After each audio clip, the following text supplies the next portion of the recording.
during the hearing. Without objection, so ordered.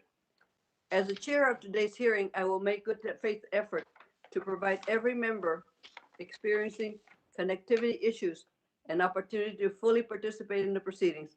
Please let the committee staff know as soon as possible if you are experiencing connectivity issues or have technical problems.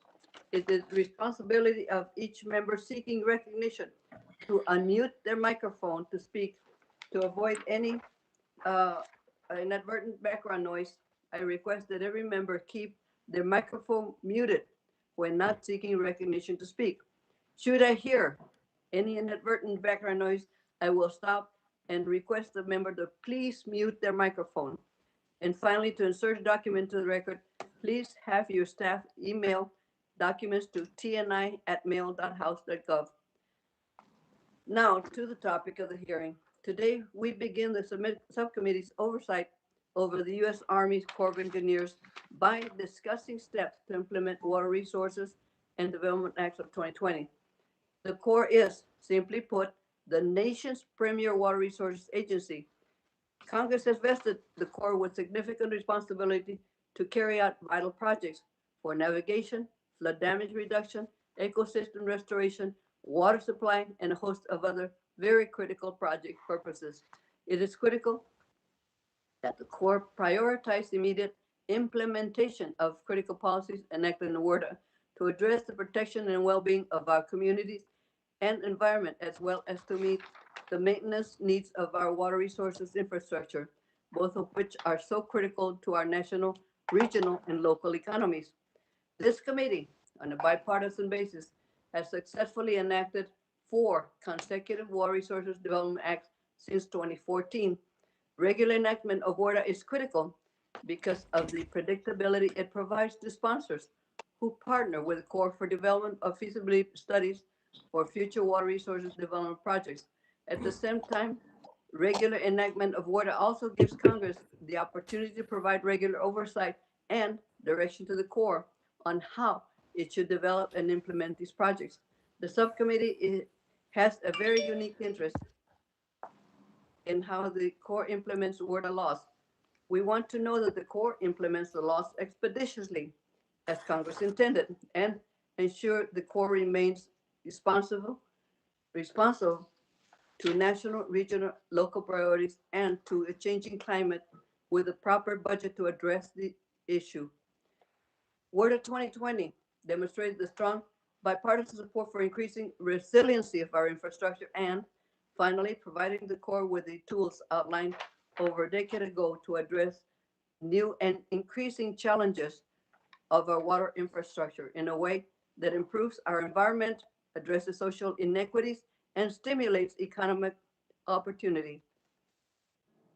I am specifically interested in water provisions. We included that improve national dam safety programs, the inclusion of nature-based alternatives, and the consideration of a community's water supply needs as a primary mission for the Corps. My district include Corps dams built many years ago, many over 50 years ago, that need both safety improvements and revisions of their outdated water control manuals to more effectively help communities with the water supply.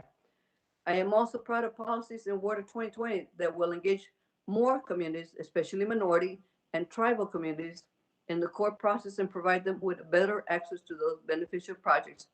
I hope those provisions addressing environmental justice concerns, repetitive flooding, affordability will be among the top priorities for the Corps implementation.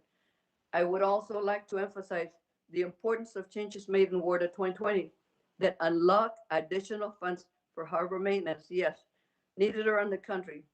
My region includes the largest port in the nation, the Port of Los Angeles and the Port of Long Beach.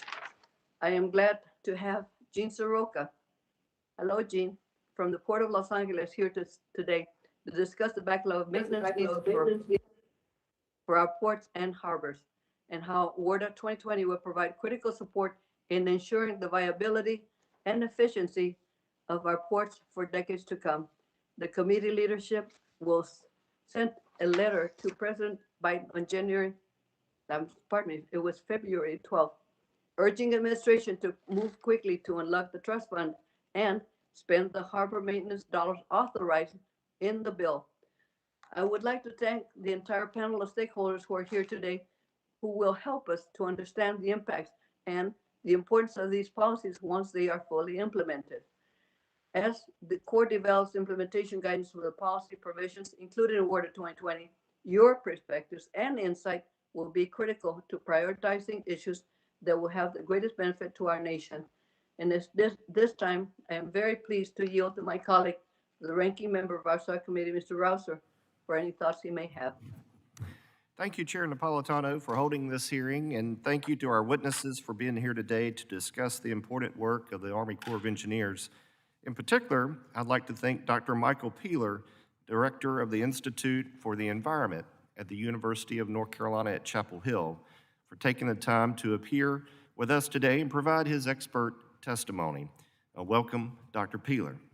I'm proud to serve on this committee, which has passed 4 major transformational water laws during the last 4 Congresses to improve our nation's water resources infrastructure. Given this tremendous accomplishment, I would like to see the Corps expeditiously implement the significant reforms made by these laws. As we look forward to future water resources legislation, one issue that cannot be overlooked is the inland and coastal flooding that has occurred across the nation. All areas of North Carolina, from coastal and surrounding counties to the mountains, have experienced significant flooding events on numerous occasions. Most recently in November, Tropical Storm Ada hit North Carolina hard, resulting in flooding that caused 12 deaths, required dozens of people to be rescued, and caused more than $20 million in damages. In addition, there's been Hurricane Florence in 2018, Matthew in 2016, Floyd in 1999, and Fran in 1996, to name just a few of these devastating flood events. Historic flooding, such as this, should spur us to re-examine infrastructure to ensure it is updated and capable of protecting life and property. These disasters pose an important question to Congress. What can we do to help prevent future flooding? And equally important, how can we improve infrastructure within our states to reduce the risk of dam and levee breaches, flooded homes and businesses, and to better protect our coast? In addition to storm events, we've seen significant economic loss in places throughout the country where barges and boats can no longer navigate our inland waterways. Much of this waterborne commerce is dependent on infrastructure that was initially constructed in the 1970s, 60s, or earlier, and is quickly approaching the end of its design life. So as we reflect on this flooding, the hardship and devastation it brings, and the other issues our nation faces with aging water infrastructure, it's important for this committee to continue its bipartisan commitment to work and pass critical water resources legislation. Our citizens cannot afford the devastating effects of floods to their homes, farms, businesses, and communities. We owe the American people our absolute best efforts to help with this. I look forward to hearing about the implementation of WARDA 2020 from our witnesses and the previous but more recent WARDAs as well, hearing constructive ideas from the experts that we have before us today. Madam Chair, I yield back. Thank you, Mr. Rouser. At this time, I'm pleased to yield to the chairman of the full committee, Mr. DeFazio, for any thoughts he may have. Thank you, Madam Chair.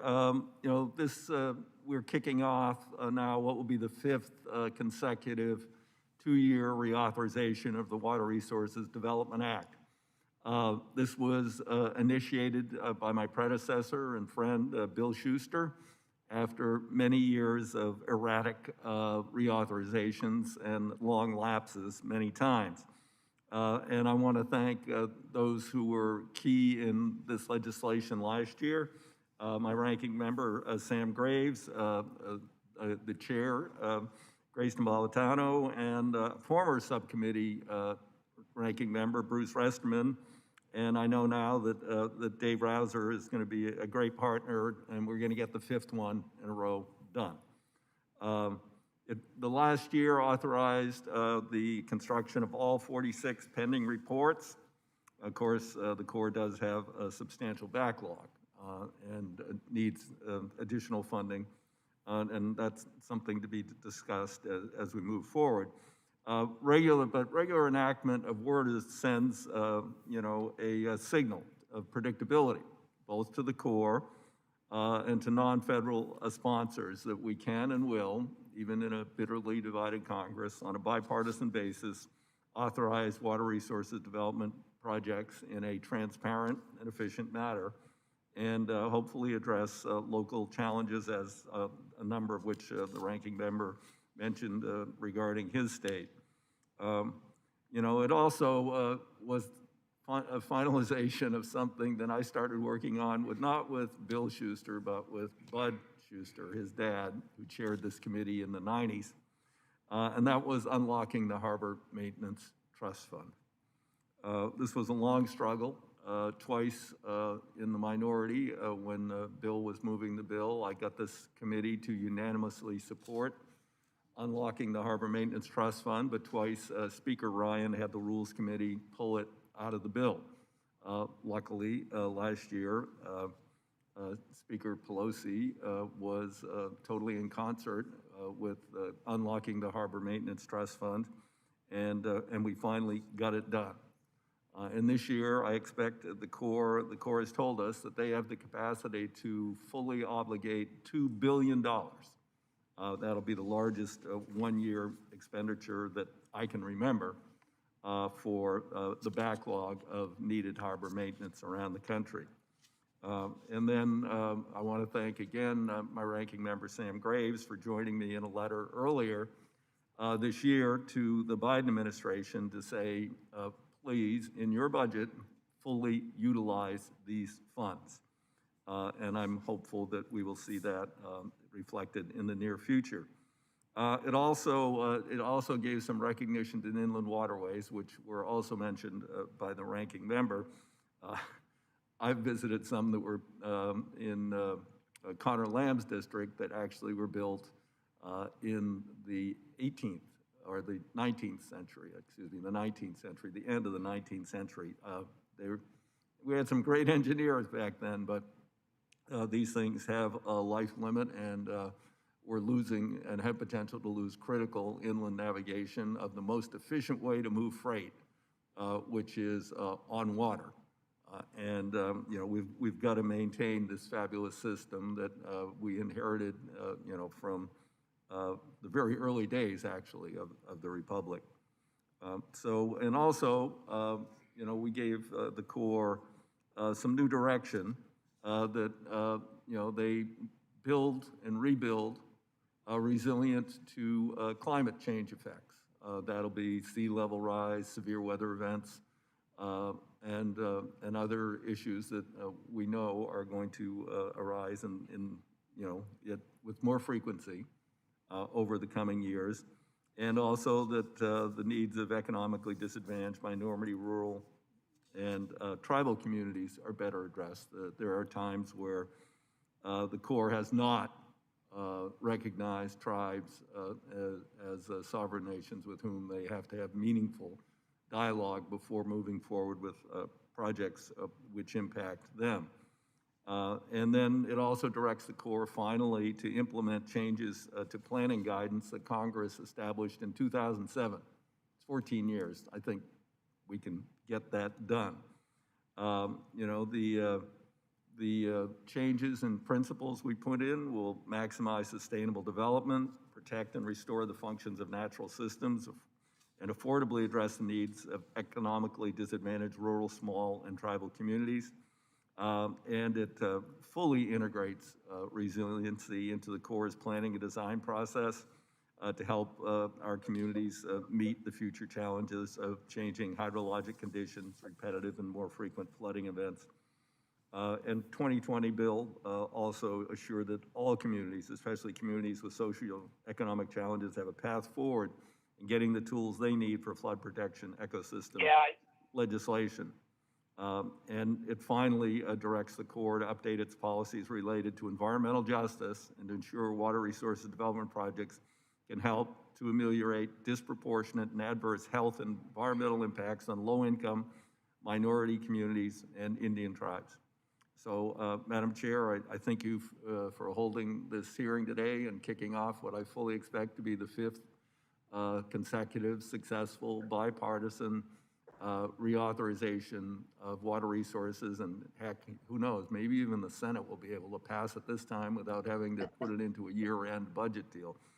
And I also, if you just give me license, I just want to say that it's good to see our first witness here today, Matt Strickler.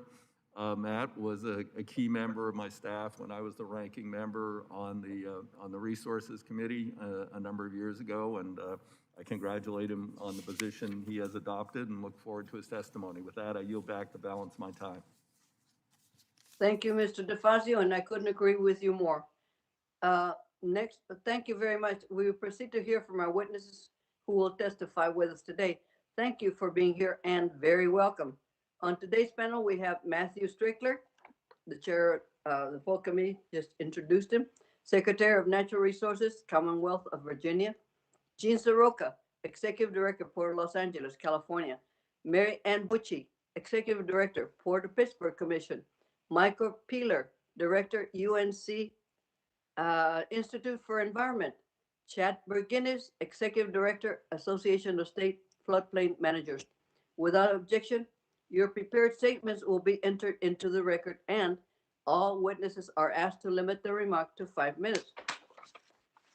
Mr. Strickler, Secretary Strickler, it's good to see you again, and I truly appreciate the work you did for the previous chairman, Grijalva, also, and working for me and my staff when you were on the House Natural Resources Committee. I'm glad you're here today in your current role with the state of Virginia, and you may proceed. Well, thank you, Chairman Napolitano and Chairman DeFazio, for your kind words and for having me here this morning, and Ranking Member Rouser as well, and all the members of the subcommittee. It's good to see you. Appreciate being here to talk today on the important topic of the Water Resources Development Act of 2020. As was mentioned, my name is Matt Strickler. I serve as the Secretary of Natural Resources and the Chief Resilience Officer to Virginia Governor Ralph Northam. Virginia faces massive challenges in adapting to the new reality created by climate change and sea level rise. And as we tackle these challenges, the provisions of WRDA 2020 and increased federal engagement will be crucial. When our Special Assistant for Coastal Adaptation and Protection, retired U.S. Navy Admiral Ann Phillips, testified before the subcommittee in November 2019, she detailed the specific threats to Virginia's coastal communities, and I refer you to her statement from that hearing, as well as my longer written testimony that I've submitted today for that background. Admiral Phillips also outlined Governor Northam's executive actions to create a comprehensive framework for coastal planning in Virginia and to institute the country's strongest flood risk management standard. Since then, we have developed and released the Virginia Coastal Resilience Master Planning Framework and are on track to complete our first project-driven master plan by this fall. We've also joined RGGI, the Regional Greenhouse Gas Initiative, and are dedicating nearly half of the proceeds from carbon allowances to our Community Flood Preparedness Fund for fighting both coastal and inland flooding. These are big steps, but even the most proactive states can't fight this battle on their own. Virginia will need the assistance of the federal government and the U.S. Army Corps of Engineers specifically. Through the development of our master planning framework, Virginia has advanced 5 key principles for adaptation and resilience. And while they're included in a coastal plan, these principles are largely applicable to river and floodplains as well. They also align with many of the reforms this committee developed in WRDA 2020. First, Virginia is committed to acknowledging climate change and its consequences and basing decision-making on the best available science. Steps in WRDA 2020 to ensure the Corps quantifies efforts to address sea level rise or inland flooding in cost-benefit analyses will help Virginia as it weighs which projects it should prioritize. This will also help us understand the true effectiveness of different approaches, as well as the costs and risks associated with incompatible development. As Virginia works to identify and address socioeconomic inequality and enhance equity through adaptation, several provisions of WRDA 2020 will be useful. Directing the Corps to prioritize planning assistance to economically disadvantaged communities and to communities subject to repetitive flooding will help those that have traditionally lacked adequate resources. Updates to the Corps environmental justice policies to ensure that future projects promote meaningful involvement of minority communities, low-income communities, and federally recognized Indian tribes also support Virginia's initiatives. Virginia is committed to protecting and enhancing green infrastructure like natural coastal barriers and fish and wildlife habitat by prioritizing natural and nature-based solutions. This too aligns with the provisions of WRDA 2020. Supporting natural and nature-based projects by ensuring these alternatives are fully evaluated and any flood risk reduction feasibility study carried out by the Corps is critically important. Similarly, since Virginia will utilize community and regional scale planning to the maximum extent possible, authorizing the Corps to study, design, and construct water resources projects for communities that have been subjected to repetitive flooding events and those that have received emergency flood assistance will be helpful in directing resources to areas of need and to providing community scale planning. Finally, we need to understand the fiscal realities and focus on the most cost-effective solutions for protection and adaptation. Provisions of WRDA 2020 that require the Corps to assess and update the economic and environmental impacts of antiquated projects before they may be carried out is important and will put Virginia on a more level playing field with other states as we all grapple with emerging climate risks. The policy changes from WRDA 2020 will help Virginia's flood preparedness efforts. While these changes are in the early stages of implementation, they represent major shifts in the Corps' approach that are necessary as we begin the daunting task of adapting to a rapidly changing climate. While this hearing is focused on implementation, we hope the subcommittee will consider changes in future water resources bills that will allow for more than 10 core flood risk management studies per year, remove the $3 million cap on such studies, and include federal property in the studies. This would allow the Corps to play a larger and more effective role in state-level flood control and master planning efforts. Further, we would urge the Corps and the subcommittee to reconsider the sea level rise projections being used to engineer and evaluate projects. The Corps' intermediate curve underestimates sea level rise in Norfolk, Virginia, for example, by more than 2 feet in 2060 when compared to the NOAA intermediate high curve adopted independently by both the Commonwealth and the Hampton Roads Planning District Commission. I thank you for your consideration and look forward to answering your questions today. Thank you very much, Mr. Strickler.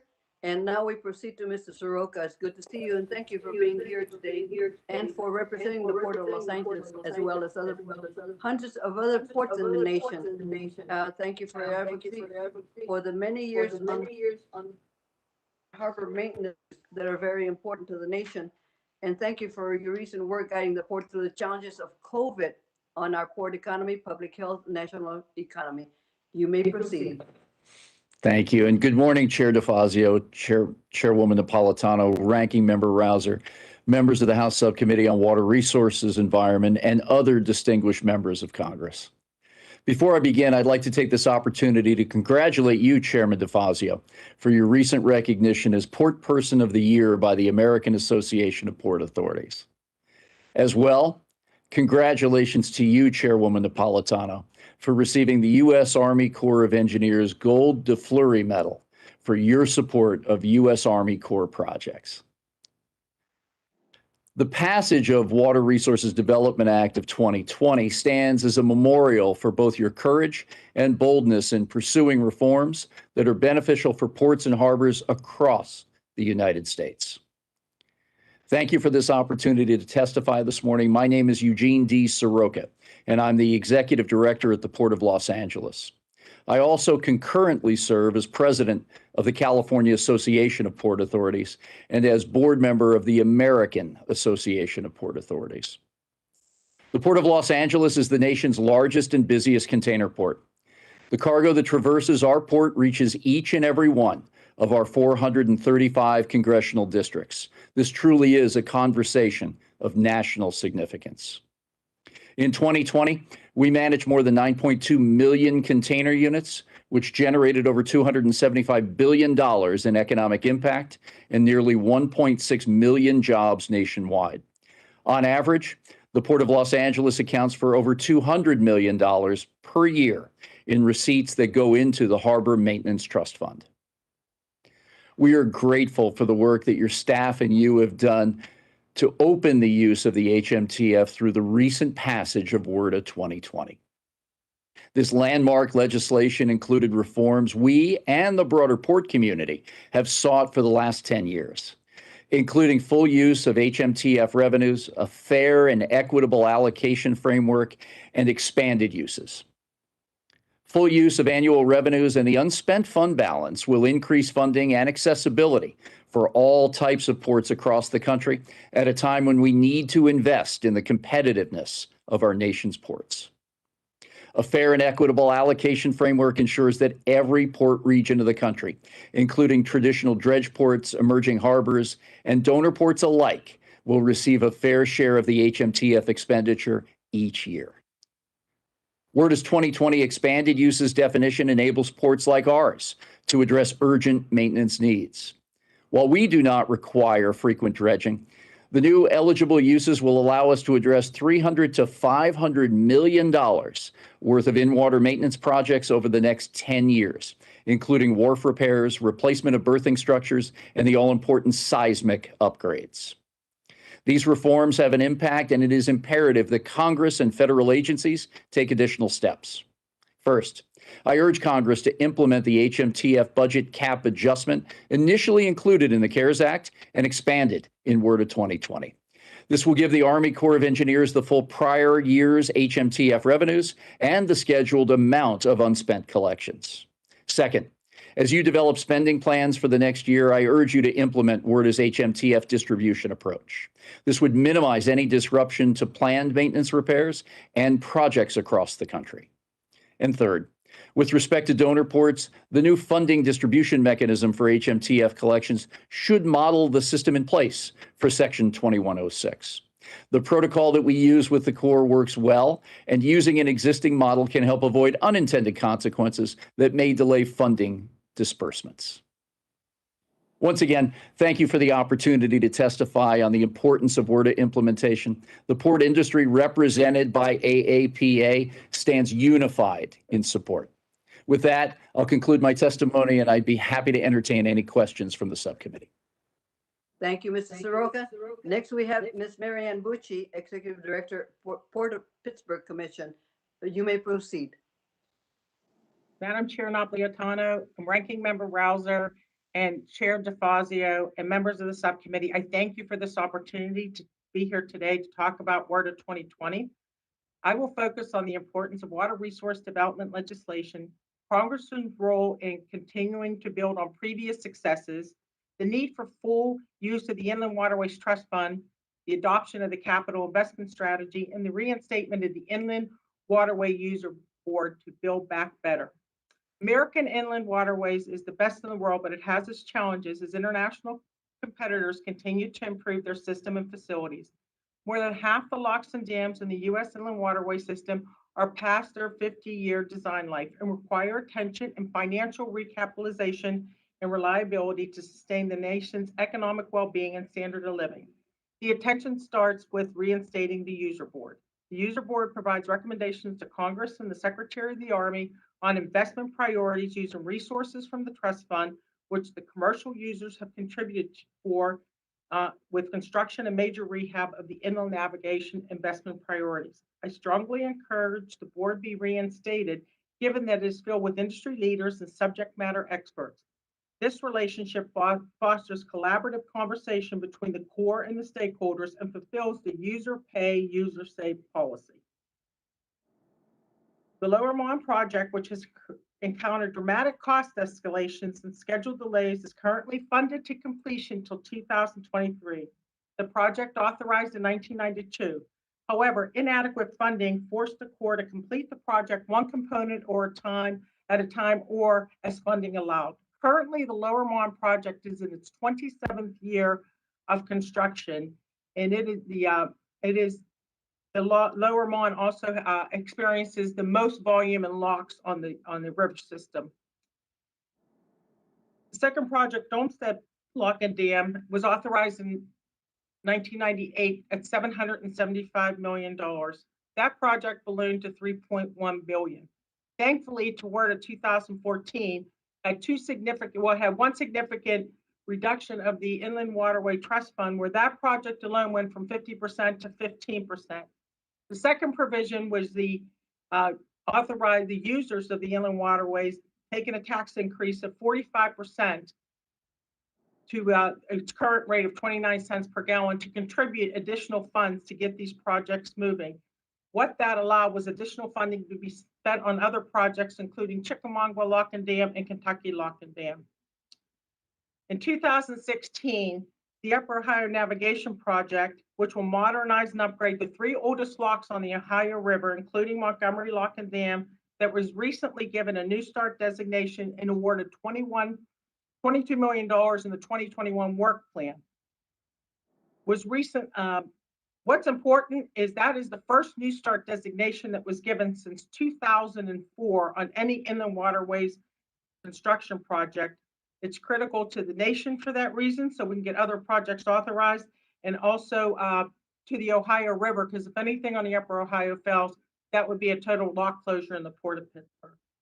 So since a WRDA bill has been done every 2 years with overwhelming bipartisan support, it added efficiencies and helped move projects forward on these lock and dam projects, which is very important on the inland waterways.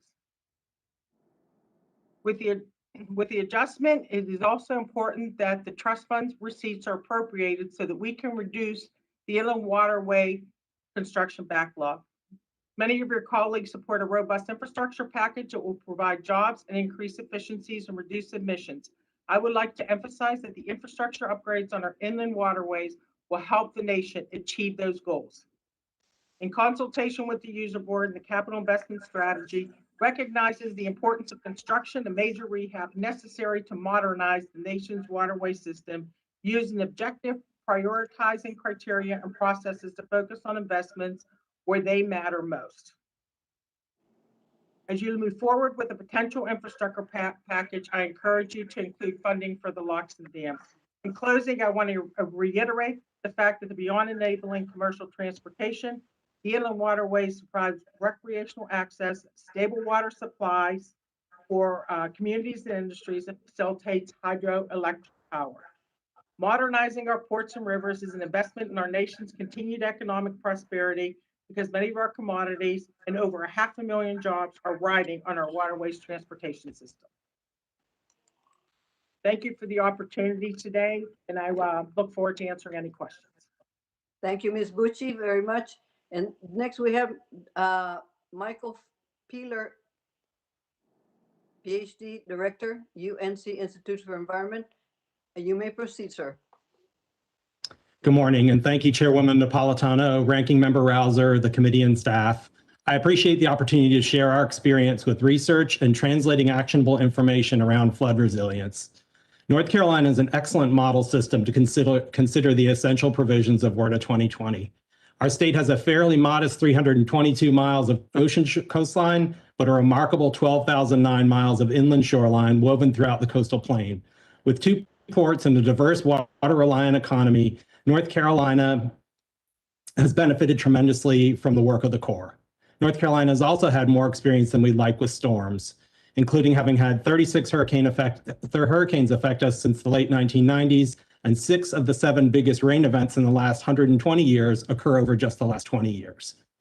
Our research team was established through 2 programs, the Creativity Hubs and the Collaboratory at UNC, both of which target investments in research addressing societal challenges. Recently, our team also received a grant from the Growing Convergent Research Program at the National Science Foundation. We are grateful for the taxpayers' investment in our work, and we are enthusiastic about the contributions we can make to moving coastal communities forward. Convergence research is an approach to formulate and apply research to tackle complex problems with societal relevance. It requires deep integration across disciplines and in many cases engages and integrates stakeholders and end users early. Our team has the shared goal to provide new information to reduce damage from flood and storms, thus creating economic, environmental, and social benefits. A focal area for our program, Wilmington is North Carolina's largest coastal city and port, and it is an area that relies on critical natural infrastructure, including marshes and beaches, but faces emerging challenges such as harmful algal blooms. The region has an engaged citizenry and local governments working for environmental and economic balance and the inclusions of communities and resilience policy. 3 features of our program have enhanced its effectiveness and are relevant to key aspects of WRDA 2020. They include deep engagement with stakeholders and end users, connections to financial risk and models, and reliance on quantitative social science for our inquiries. Efforts to answer questions related to population well-being require engagement with stakeholders and end users. Through a comprehensive effort at our program's inception, we developed a more robust set of project goals by incorporating the perspective of the resilience community in North Carolina, and at the same time confirmed that we were developing solutions for priority problems.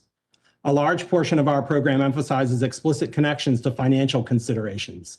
Using coupled models which link environmental change to financial risk is a novel method to determine overall community risk from flooding. Quantifying flood risk and losses associated with insurers, property owners, lenders, and local governments improves each group's understanding of its own risk, but also acts as a basis for developing more sophisticated strategies for managing risk. This type of highly resolved analysis is unique in that it characterizes risk at the individual property level for thousands of parcels within a community, which are then used to aggregate distributions of risk for the entire community while also identifying the holders of the risk. Considering ecosystem services, the monetary value of natural processes to people, we were able to connect the function of natural systems to other financial analyses. Components of ecosystems with the potential to provide benefits related to flooding include marshes, reforming bivalves, submerged aquatic vegetation. Looking first through the lens of quantitative social sciences, we've used engineering and social sciences, policy and planning to seek solutions to the challenges around flooding. To date, research in this realm has typically focused first on the natural portion of these coupled natural human systems. Our process began with quantitative inquiries of the human dimension, which results in a reframed and refocused set of research approaches and solutions better suited to the needs of all communities. How might our experiences as a research team be of value to this group in implementing WRDA 2020? From our perspective, here are 3 important steps. Include guidance to funding recipients regarding explicit consideration of connections to financial systems. Require a comprehensive stakeholder engagement program, forming diverse teams with broad disciplinary perspectives. Include qualitative social science as a key component of technical assessments. Sustaining the economy and the environment around quickly changing aquatic systems is a grand challenge, but it can be met, and it is clear that WRDA 2020 is poised to contribute to meeting this challenge. Thank you very much. Thank you, sir. I appreciate your testimony. And next, we have Mr. Chad McGinnis, last but not least, the Executive Director of Association of State Floodplain Managers. You may proceed, sir. Great. Good morning, Chair Napolitano, Ranking Member Rouser, and members of the subcommittee. I am Chad Berginnis, Executive Director of the Association of State Floodplain Managers, and I'm honored to be with you today to discuss our views and considerations for implementing the 2020 WRDA. Eureka!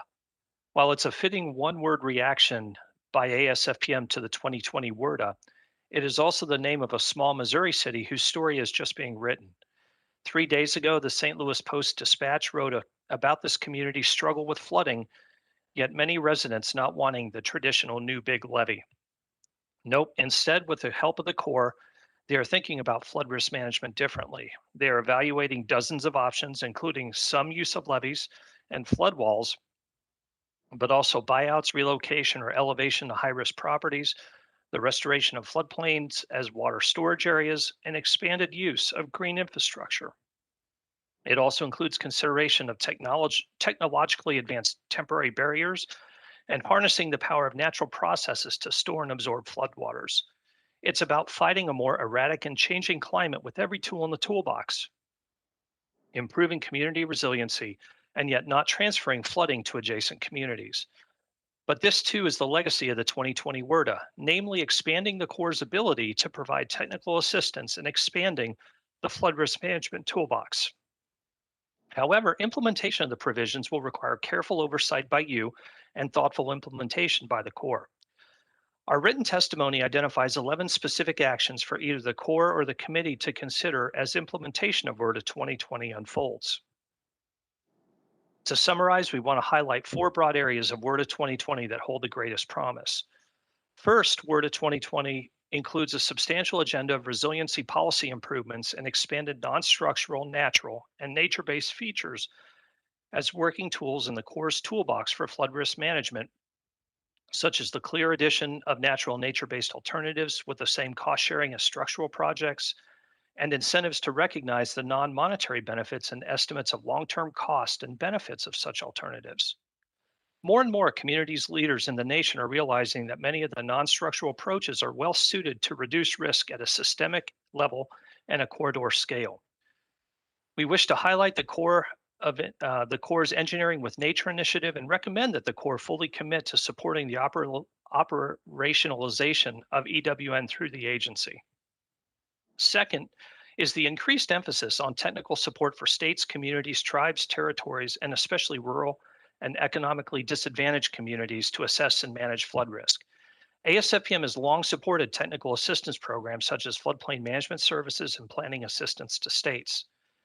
Your improvements to FPMS in the WRDA 2020, for example, to include helping communities avoid repetitive flooding impacts, adapting to changing climate conditions and extreme weather events, and the priority for economically disadvantaged communities are all important areas of focus. We note, however, that the provision of technical assistance within the Corps will be limited until there is a fundamental restructuring of how it's provided, moving away from the project-based approach and embracing a programmatic discretionary use approach with sufficient staffing in every single Corps district. Another aspect of technical assistance is leadership and commitment to emerging technologies. ASFPM recommends the Corps evaluate and adopt the latest standards for flood abatement technologies, as well as ensuring suitable water testing laboratory facilities for flood fighting products. Third, we note the importance of the lower and upper Missouri River comprehensive flood protection studies and the required inclusion of both structural and non-structural measures, including the setting back of levees, removing of structures from areas of recurring flooding vulnerability, and nature-based features. Given the added policy flexibility, the Missouri River Comprehensive Flood Protection Study has the potential to advance efforts to expand the uses of non-structural approaches in a very meaningful way. As was stated earlier, not only in communities like Eureka, but others like Arnold, Missouri, are rejecting traditional approaches as they eye a more integrated and comprehensive way to address flood risk. Finally, the directive to implement a water resources principle and requirements to review and revise planning guidance and regulations will update woefully out-of-date planning guidance and assure that the PRNG requires federal agencies to fully account for environmental costs and benefits, as well as the analysis for future conditions of water resources planning. Thank you for this opportunity to provide our thoughts to you today, and I'm happy to answer any questions you might have. Thank you very much, sir. I appreciate your testimony and all of you. Thank you for all our witnesses. We will now have the question for the witnesses. And again, we will use the timers for each question from each member. If there are additional questions, we may have a second round or more as necessary. I will begin the questioning with Mr. DeFazio. I'll defer to him for questions. Thank you, Madam Chair. To Secretary Strickler, something you said in your testimony about the current estimated sea level rise by the Corps you find to be totally inadequate. Could you address that a bit more? Yes, Mr. Chairman, thank you for the question. It is my understanding that the Army Corps is using its own intermediate sea level rise curve for engineering and planning purposes and evaluation of projects.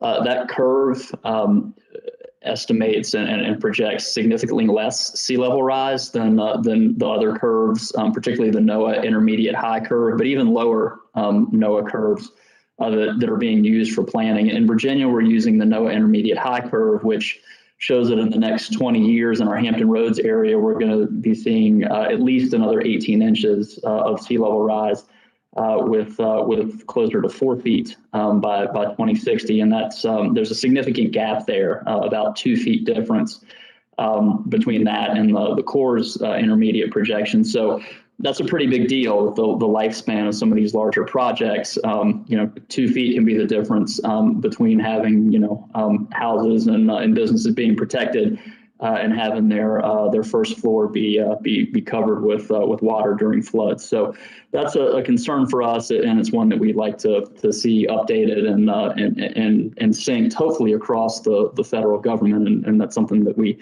think that you all and the Biden-Harris administration can work together on. Well, thanks for bringing that up, and it's certainly something I will raise with Jane Lubchenco when she gets into her new job, and she's somewhat of an expert on these issues, and have the administration address that generally, both through the Corps and other agencies. To Professor Peeler, if I could kind of distill down what you said, the way you're measuring and setting up for resilience measures is kind of a new way of a cost-benefit ratio, looking at it, don't you think, compared to what the Corps currently uses? I do think that's accurate. It is work being done on the Center on Financial Risk and Environmental Systems at our university. And what it does is directly couple the environmental models to the financial models. So then rather than feeding in relatively simple scenarios like a 1% likelihood of an event occurring into a financial model, you're coupling the two models and you're able to capture the dynamics of both the environment and whatever the financial system is that you're interested in. Right, and you're looking specifically, I mean, you said you were going down to essentially the individual parcel level for people? That's accurate, yes. There are a lot of data out there that I think have not been fully utilized. And in this individual project, for sure, that is the level of resolution. That's really interesting. I think that's something the committee should be looking at and perhaps modeling for the future. There would also be a public benefit far beyond that, since many of these losses or the financial things you're measuring would be under the flood insurance program. Isn't that correct? That's absolutely correct, yes. And that's a source of some of the data, but I also think it's a comparison between the data that we're using in our study and those that have been used in NFIP. Great, okay. Thank you, Madam Chair. I yield back. Thank you, sir, very much. The next we have Mr. Rouser. Mr. Rouser, you're recognized. Thank you, Madam Chair, and thank you again, Dr. Peeler, for joining us here today. I am, as most folks know, I'm an NC State Wolfpack alumnus, but today I'm a Carolina fan, and I really appreciate you being here. Now, you mentioned the term convergence research in your testimony, and you note that, quote, flooding is a transdisciplinary challenge and cannot be solved with individual expertise, but rather requires the integration of multiple concepts to develop new perspectives. There's a lot packed into that. How would you describe how convergence research can be applied to reduce damage from floods and storms, and as a result, create economic, environmental, and social benefits?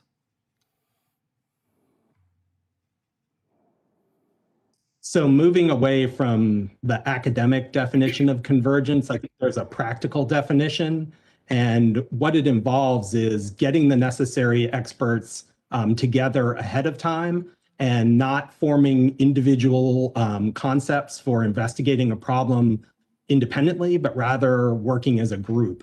And there's a lot of conversation around developing a shared language. And I think that's really true, that working in individual disciplines, the perspectives are so focused that you don't necessarily have a sense of all of the allied issues that other experts are thinking about.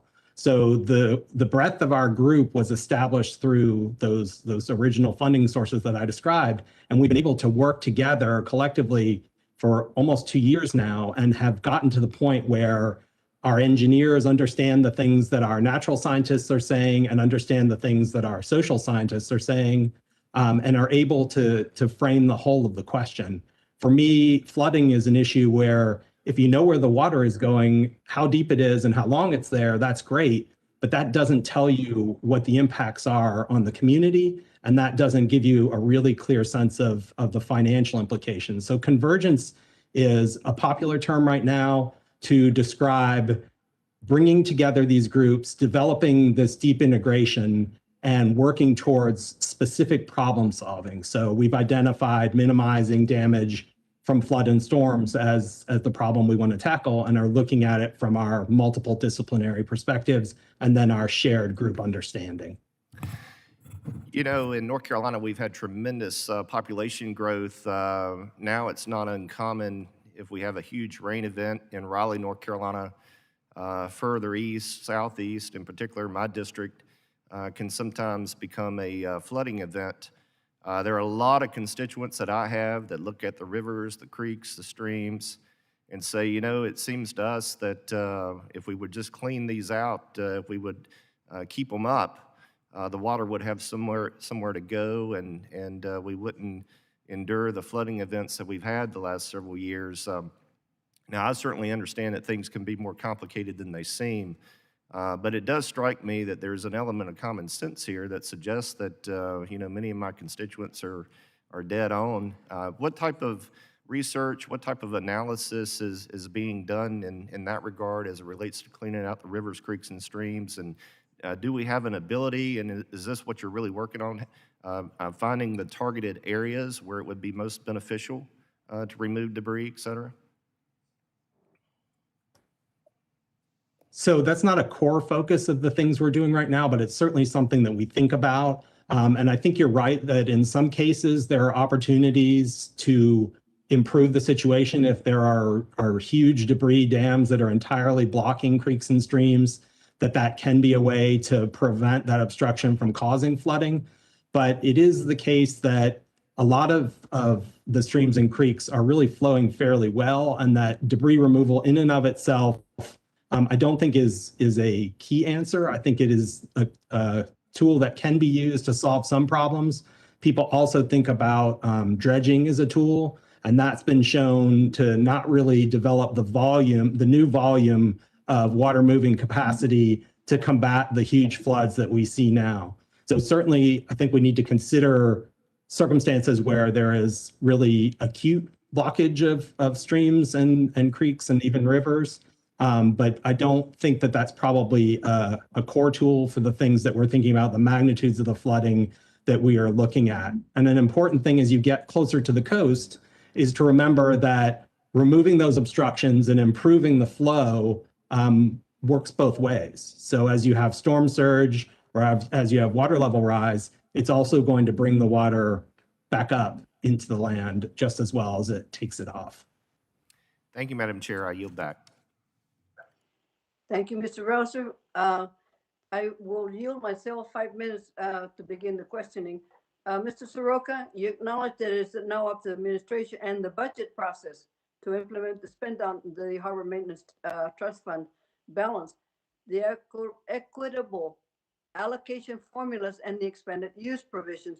But can you discuss why there is need to act quickly, and what does it mean for job creation, addressing the huge backlog of maintenance needs in our economy and our trade? Thank you, Madam Chair. Acting with urgency and providing certainty will allow for private investment to also happen quicker, provide faster benefits to America's farmers and exporters who need certainty and lower freight costs to compete in the global marketplace.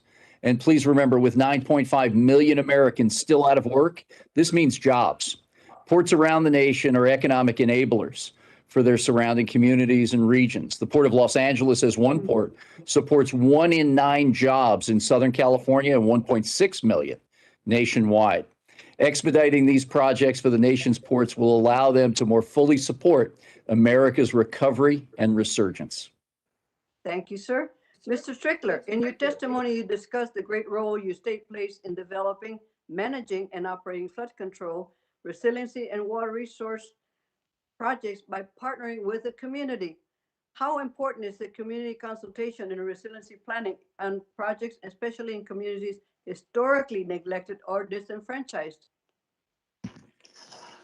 Madam Chair, thank you for the question, and it's critically important. You know, these communities, many communities along our coast are in both rural and urban areas, communities that have traditionally been disadvantaged, disenfranchised, whether through redlining or other policies, or simply through you know, economic considerations, and sometimes the lowest lying land and the most vulnerable land is the least expensive land. And getting into those communities, doing significant outreach, not only to inform them about the work that we're doing at the Commonwealth level, but also to get buy-in from the community and understand the types of solutions that those communities want to see in order to survive and thrive into the future is really a core focus of our master planning work. Thank you very much. Mr. Virginis, your testimony addresses the diverse needs of the communities around the country. Do you believe the Corps needs to do more to implement modern science and technology to address all the modern problems, such as expanded flooding in the east and longer droughts in the west?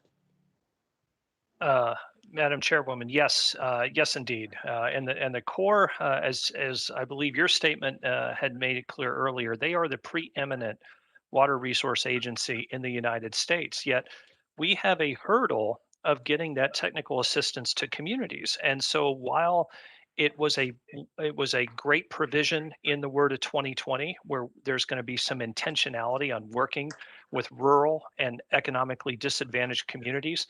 That's only 10 communities, and that expertise is needed literally by hundreds or thousands of communities. So we need to operationalize that technical assistance by having that disassociated from projects and having core expertise available on the ground when it's needed. Well, and then would you agree to all the witnesses? Much of your testimony concerns the problem the Corps is underfunded to perform many of the necessary concerns and projects across the country. Can you discuss what impact of lack of funding has on flood protection, navigation, and environment? Anybody?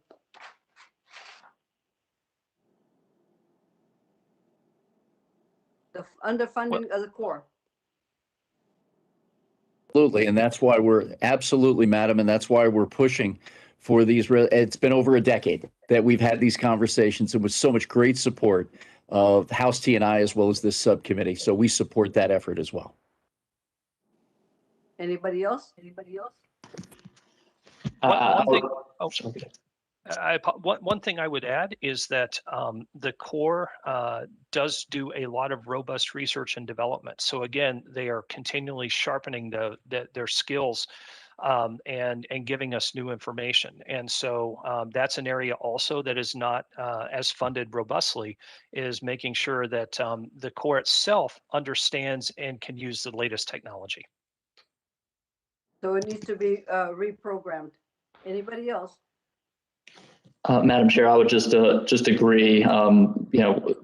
States like Virginia don't have the benefit of large dedicated funding sources like some of our friends on the Gulf Coast, for example, do. And so, increased core funding and importantly, increasing core funding for states that have taken the proactive steps like we have, putting together thoughtful, forward-looking master planning efforts is really important for us. Well, thank you very much, everybody. Now I yield to Mr. Babin. You may proceed. Thank you, Madam Chair. I want to say thank you to all you witnesses as well. We really appreciate this very important hearing. And thank you again, Madam Chair, for having this. I also want to thank our ranking member, Mr. Rouser, as well. The successful passage of WRDA 2020 is a good example of what we can achieve when we all work together. And I'm very pleased to be talking about it today. As a representative of Southeast Texas, basically from Houston, Texas, over to Louisiana, 9 counties it's comprised of, as well as the critical elements of my district, as well as the economic health of the state and really the entire country. Without efficient ports, strong inland waterways, and well-built pumps and levees, this country down here would not experience the level of economic success that it has been seeing up to today. My district has 4 ports, including one of the nation's biggest ones, which is the Port of Houston.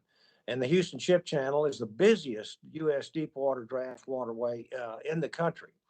It is the top export port in the nation, biggest energy port, largest petrochemical refining complex, and largest container port on the Gulf Coast, and the #1 break bulk port in the country. And that is why I'm very pleased to have helped join in the efforts to ensure that provisions supporting the widening and dredging of the Houston Ship Channel passed in 2020 WRDA. This is a critical milestone for this region. And from conversations with the port and companies who utilize this channel to meetings with Secretary James of the Army Corps and leaders at the previous administration's OMB, the Houston delegation and I have bipartisanly supported the channel's expansion project in every way that we possibly could have.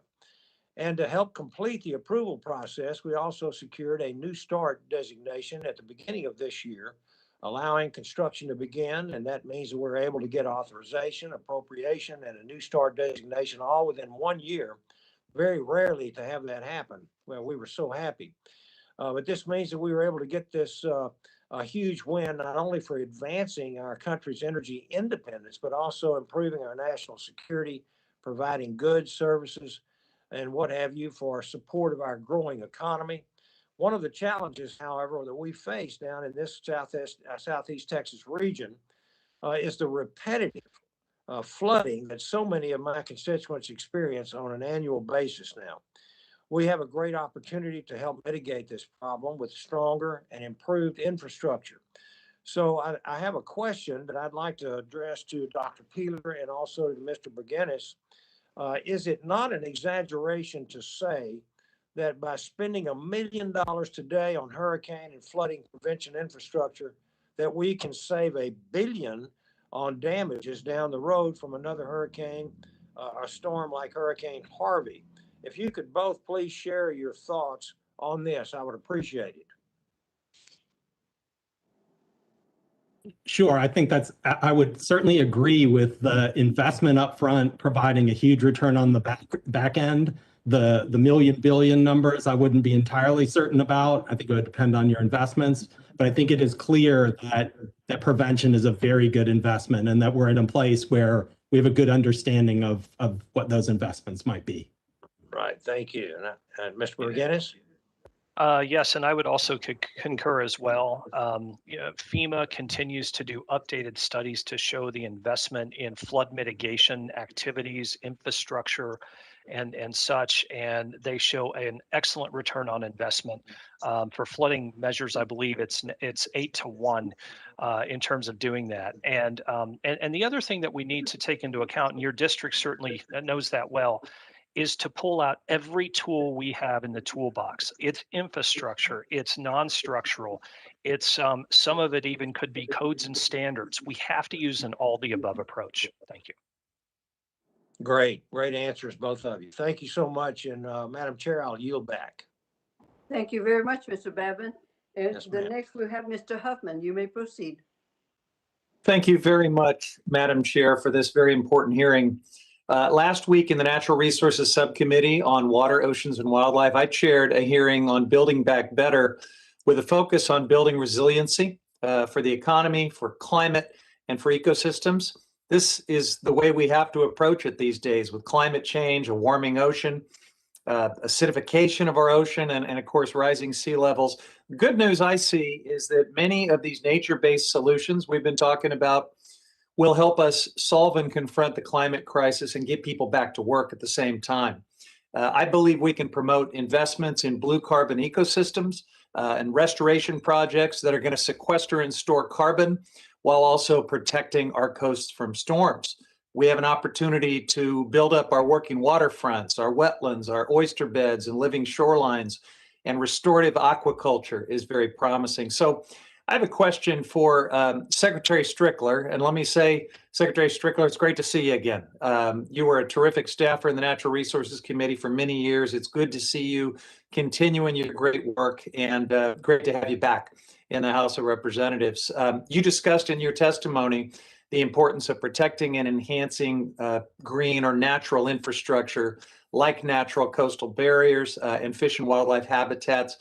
But I want to talk a little more specifically about fishing communities and what this means for communities like many of yours in Virginia, like a lot of the ones I represent on the North Coast of California. Can you talk about the multiple economic benefits of how natural infrastructure can provide both coastal resiliency, but also improve aquatic ecosystems and what that means for fish habitat and fishing communities?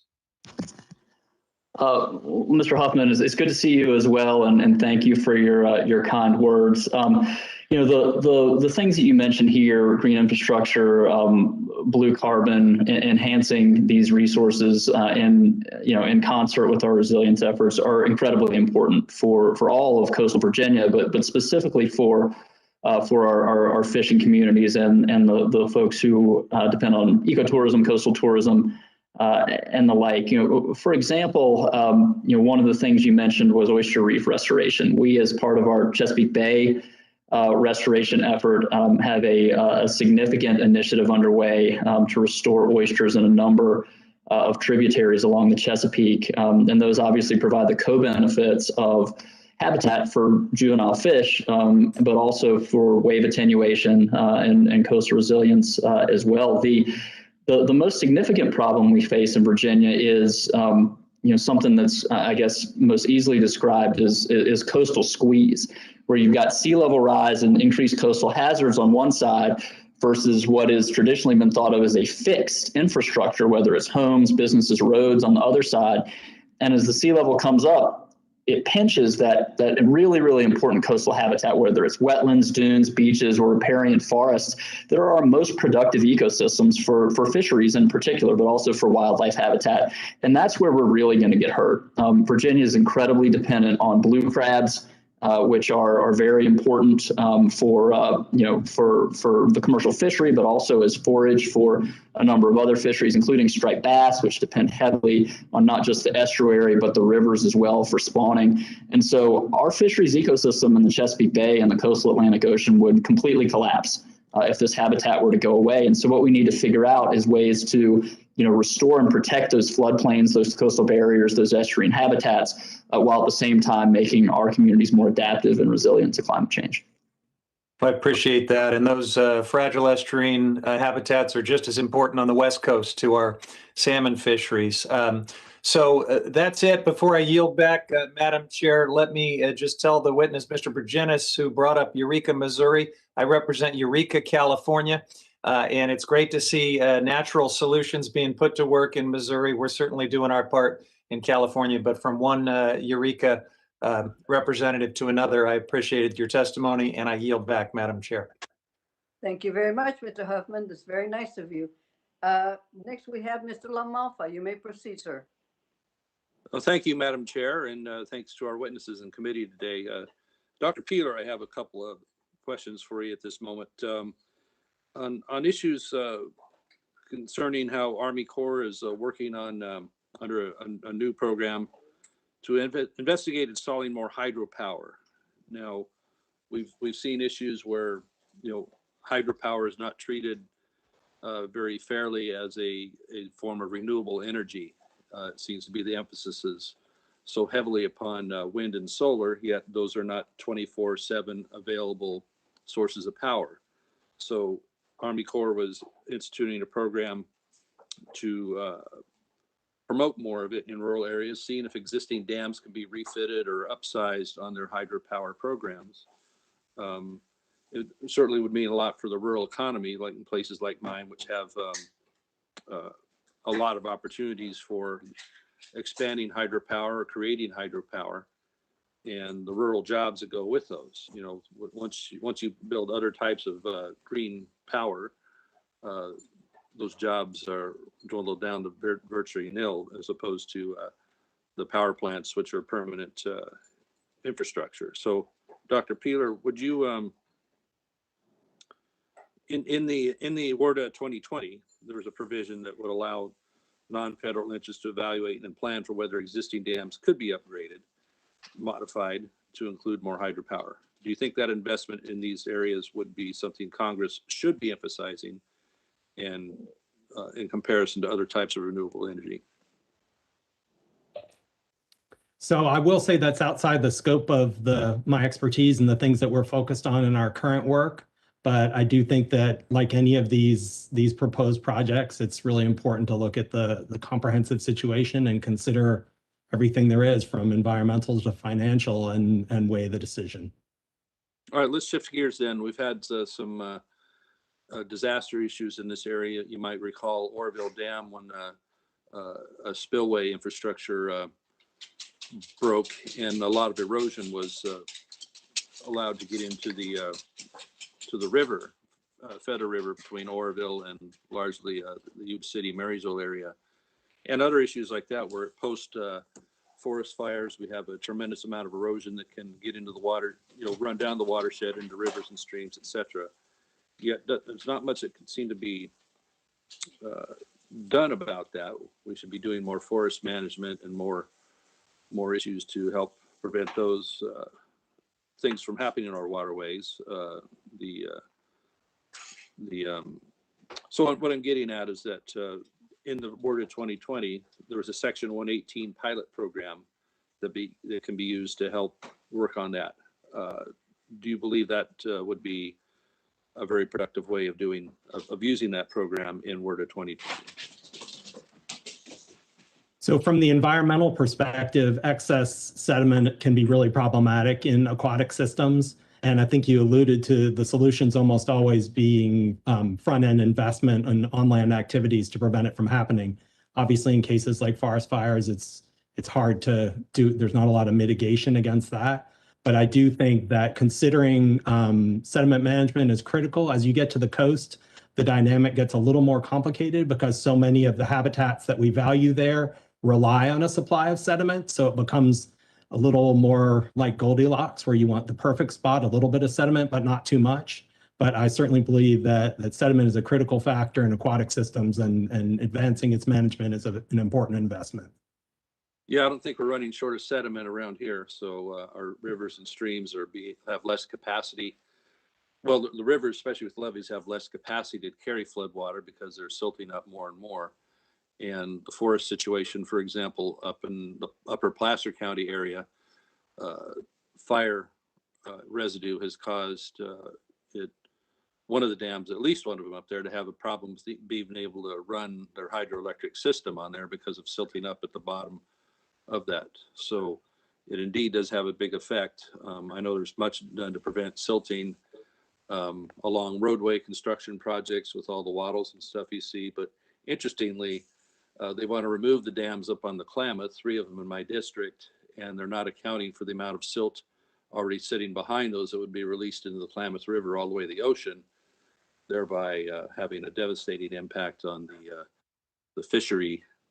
They don't seem to be talking about that much. So, we got to look at silt from all angles here. So with that, Madam Chair, I'll yield back. Thank you, Mr. LaMalfa. Now we have Ms. Johnson from Texas. You're on, Eddie Bernice. Excuse me. Thank you very much, Madam Chair and Ranking Member, and Chair of the full committee.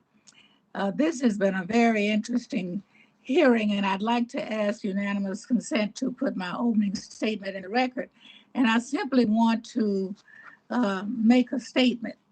I hosted a meeting over a year ago with our North Central Texas COG and all of the stakeholders, and with FEMA, with the Corps of Engineers, our state, city, county level officials, to talk about flooding and prevention, because what we find ourselves doing is constantly cleaning up behind flooding. I'm in North Texas, but we have lots of tributaries from major water streams, and we deal with a lot of flooding. And we have found in working together, which we are still working together, that we can avoid so much cost if we focus on prevention rather than cleanup. And so that is ongoing. And perhaps sometime we can have a hearing that includes some of the Texas activity that's really focused on prevention. And I just wanted to share that with the full committee. We have the largest port. We have many water streams. We are border state.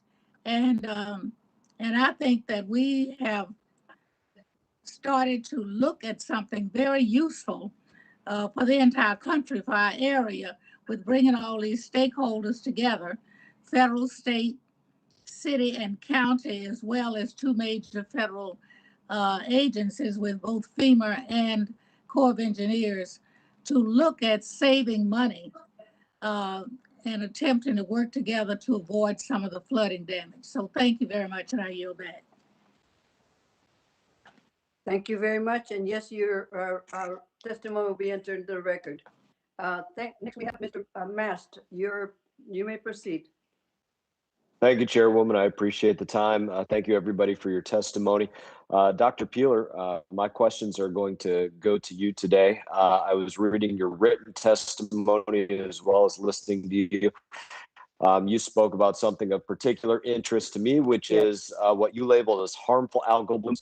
I speak to them more so in the terms of toxic algal blooms. I don't know, are you aware that the EPA has put some specific numbers on algal blooms, identifying when they're too toxic for human contact? I am, yes. No. You are. Are you familiar with what those numbers the EPA put out there? I couldn't, no, I could not provide them right now, but I'm certainly familiar with the new guidance. Yeah, for microcystin, which is quite often what you get in this blue-green algae, it's 8 parts per billion. They said or 8 micrograms per liter is too toxic for human contact, leading to things from liver failure to death, depending on how much you might ingest for that, and certainly has killed wildlife as well. Do you have any idea of what kind of numbers your area has seen? I think that no, not specifically, but certainly we've had problems with toxin producing species, and I've done some work in Florida that on similar species. Where did you do that work in So it's Florida? in Obviously, that's my backyard. Lake George. Yep, so leading up to Jackson. Sure. There's a lot of folks that do this issue from Louisiana to Ohio, Michigan, Florida, and other places. Not always that the issue is dealt to you by the U.S. Army Corps of Engineers. So in my community, I actually have a situation where every year we can pretty much count on the U.S. Army Corps of Engineers taking algal blooms that you already talked about, you know, the numbers of where they're toxic at about 8 parts per billion, that are measuring somewhere around 400 to 600 parts per billion. So extremely toxic, taking them out of one water body and moving them to an entirely separate community by canals that they dug. How would you feel if that was going on in your community? I think that's one of those tough situations where we have a solution to a past problem that's creating a new challenge, and we need to rethink the solution. Can you expand on that a little more? That seemed like a lot of ambiguous terms, not terribly specific. So I think about our work where we look at things like stormwater drainage systems, which were a remarkable early resilient strategy. And now as water levels high, some of those stormwater drains don't work as they once did. And so they end up being a problem that creates new flooding. So if you have a situation where you're managing water in one way, thinking about like an estuary where originally in the 80s we were looking at phosphorus. If you do a really great job managing phosphorus, you can end up moving your problem farther downstream in an estuary where you have those same algal blooms and they're then limited by nitrogen. So I think it's a case where occasionally solutions create unexpected problems. I think we're all experienced to that on the Water Resources Subcommittee, to previous solutions creating future problems. Probably one of the most bipartisan issues that we all deal with on this committee. I'd ask you this pointed question. You think the Corps of Engineers has the right to poison communities? I think that's not I mean, I don't know that I think anybody should be poisoning anyone, but I would have to understand the situation a little more specifically. No doubt all these situations have their different idiosyncrasies, but we should be able to agree at a certain level that nobody has the right to poison us as individuals. And certainly as an overseer of government, that should be a basic premise of good government, that we not allow government to poison communities. Would you agree with that? Sorry, just having a clicking on, yes, no. Doctor, you're muted. I definitely subscribe to the do no harm philosophy for sure. Very good. Do you think that the Corps of Engineers should be allowed to exempt themselves from different provisions of the Clean Water Act? Again, I would need more context. I do think that there are reasons for all sorts of decisions, and I wouldn't want to say specifically. Very good. I appreciate your answering my questions today. I just had one quick question, Madam Chairwoman, if you need the answer to this. As we're speaking about WARDA, is the Clean Water Act and waters of the U.S. planning to be opened up in WARDA 2022? That I would have to defer to staff to see where they're at with that. Thank you, ma'am. Appreciate your time. Thank you, Mr. Mast. Mr. Garamendi, you may proceed. Thank you, Madam Chair, and for you and your leadership, Peter, and the ranking members. Thank you for last year's WRDA. We're going to have a big task this year, monitoring the implementation of a whole series of very, very important elements in that legislation. I want to speak to two of them in the next few moments. First of all, the harbor maintenance program, really good work. We're going to get the money. How are we going to use it? And this is a question for Mr. Soroka. Should we allow that money to be used beyond the immediate water, beyond the actual structures on the water, dealing with some of the access as well as acquisition of property to maintain the integrity of the ports? In short, Congressman Garamendi, no. We believe that the funds should be used in the water for maintenance, and those examples would include specifically the replacement elements to our berthing structures, the timber fender piles replacement that not only need maintenance but upgrading and modernization, and of course the seismic work that we need to do, like we're doing with marine oil terminals here in the state of California, across all cargo terminals. Very good. Then I suppose sea level rise would also fit into that same equation. Thank you very much for your answer. That's correct. My next question goes to Mr. Virginius, the state floodplain managers. I was taken by your testimony and frankly quite enthusiastic about all of the additional ways we can deal with flooding, setbacks, and so forth. It turns out that you may be in a situation where you want to do something on one hand and then the other hand going in a different direction. Specifically, we've introduced legislation, Mr. LaMaffa and I introduced legislation on the floodplain insurance programs for farmers, that the National Flood Insurance Program be designed in such a way as to encourage agriculture in the floodplains. However, you oppose that legislation. Could you explain why?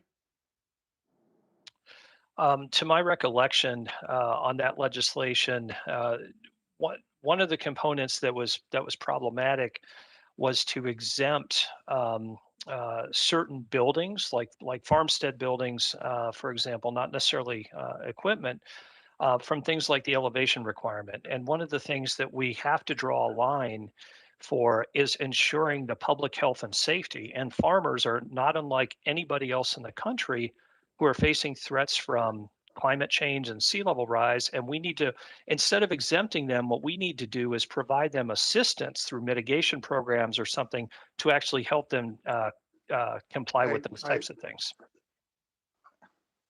Perhaps you ought to come to the Sacramento Valley and take a look at what you just described.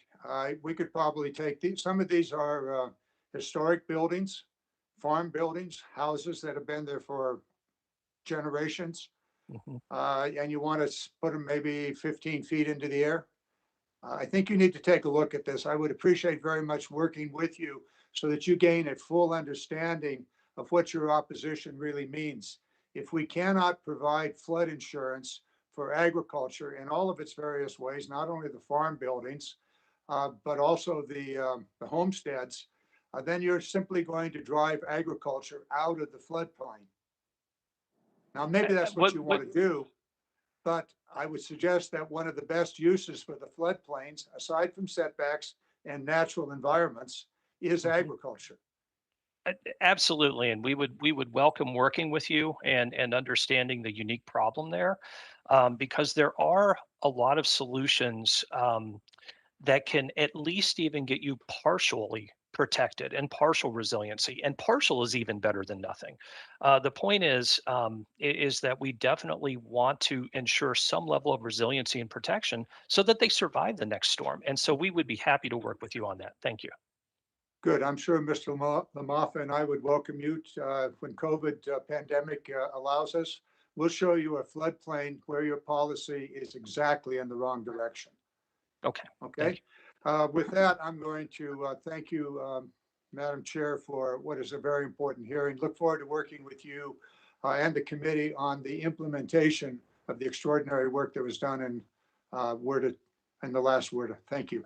You're back. Thank you for your pardon, Mr. Garamendi. Appreciate it.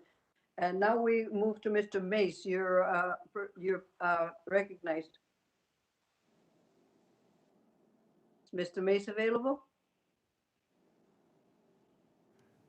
Then we Mrs. go to Mace. Mr. Westerman. Oh, you are Mace? Mr. Mace? No, no, no. I was just saying that's Nancy Mace, Mrs. Mace. Oh, Mrs. Mace. Mace. Okay, yes, and I'm sorry, Mrs. Mace. Is she on? If not, we'll proceed to Mr. Westerman. Thank you, Madam Chair. Good to see you, and it was such a pleasure to work with you on the WRDA 2020 as the ranking member on the subcommittee, and I know Ranking Member Rouser will do probably a much better job than I did working with you to get WRDA 2022. Mr. Bergenis, you talked about the need for the Corps to share their expertise. I think consult with folks, with communities, even with if the projects they're working on aren't part of a specific authorized project.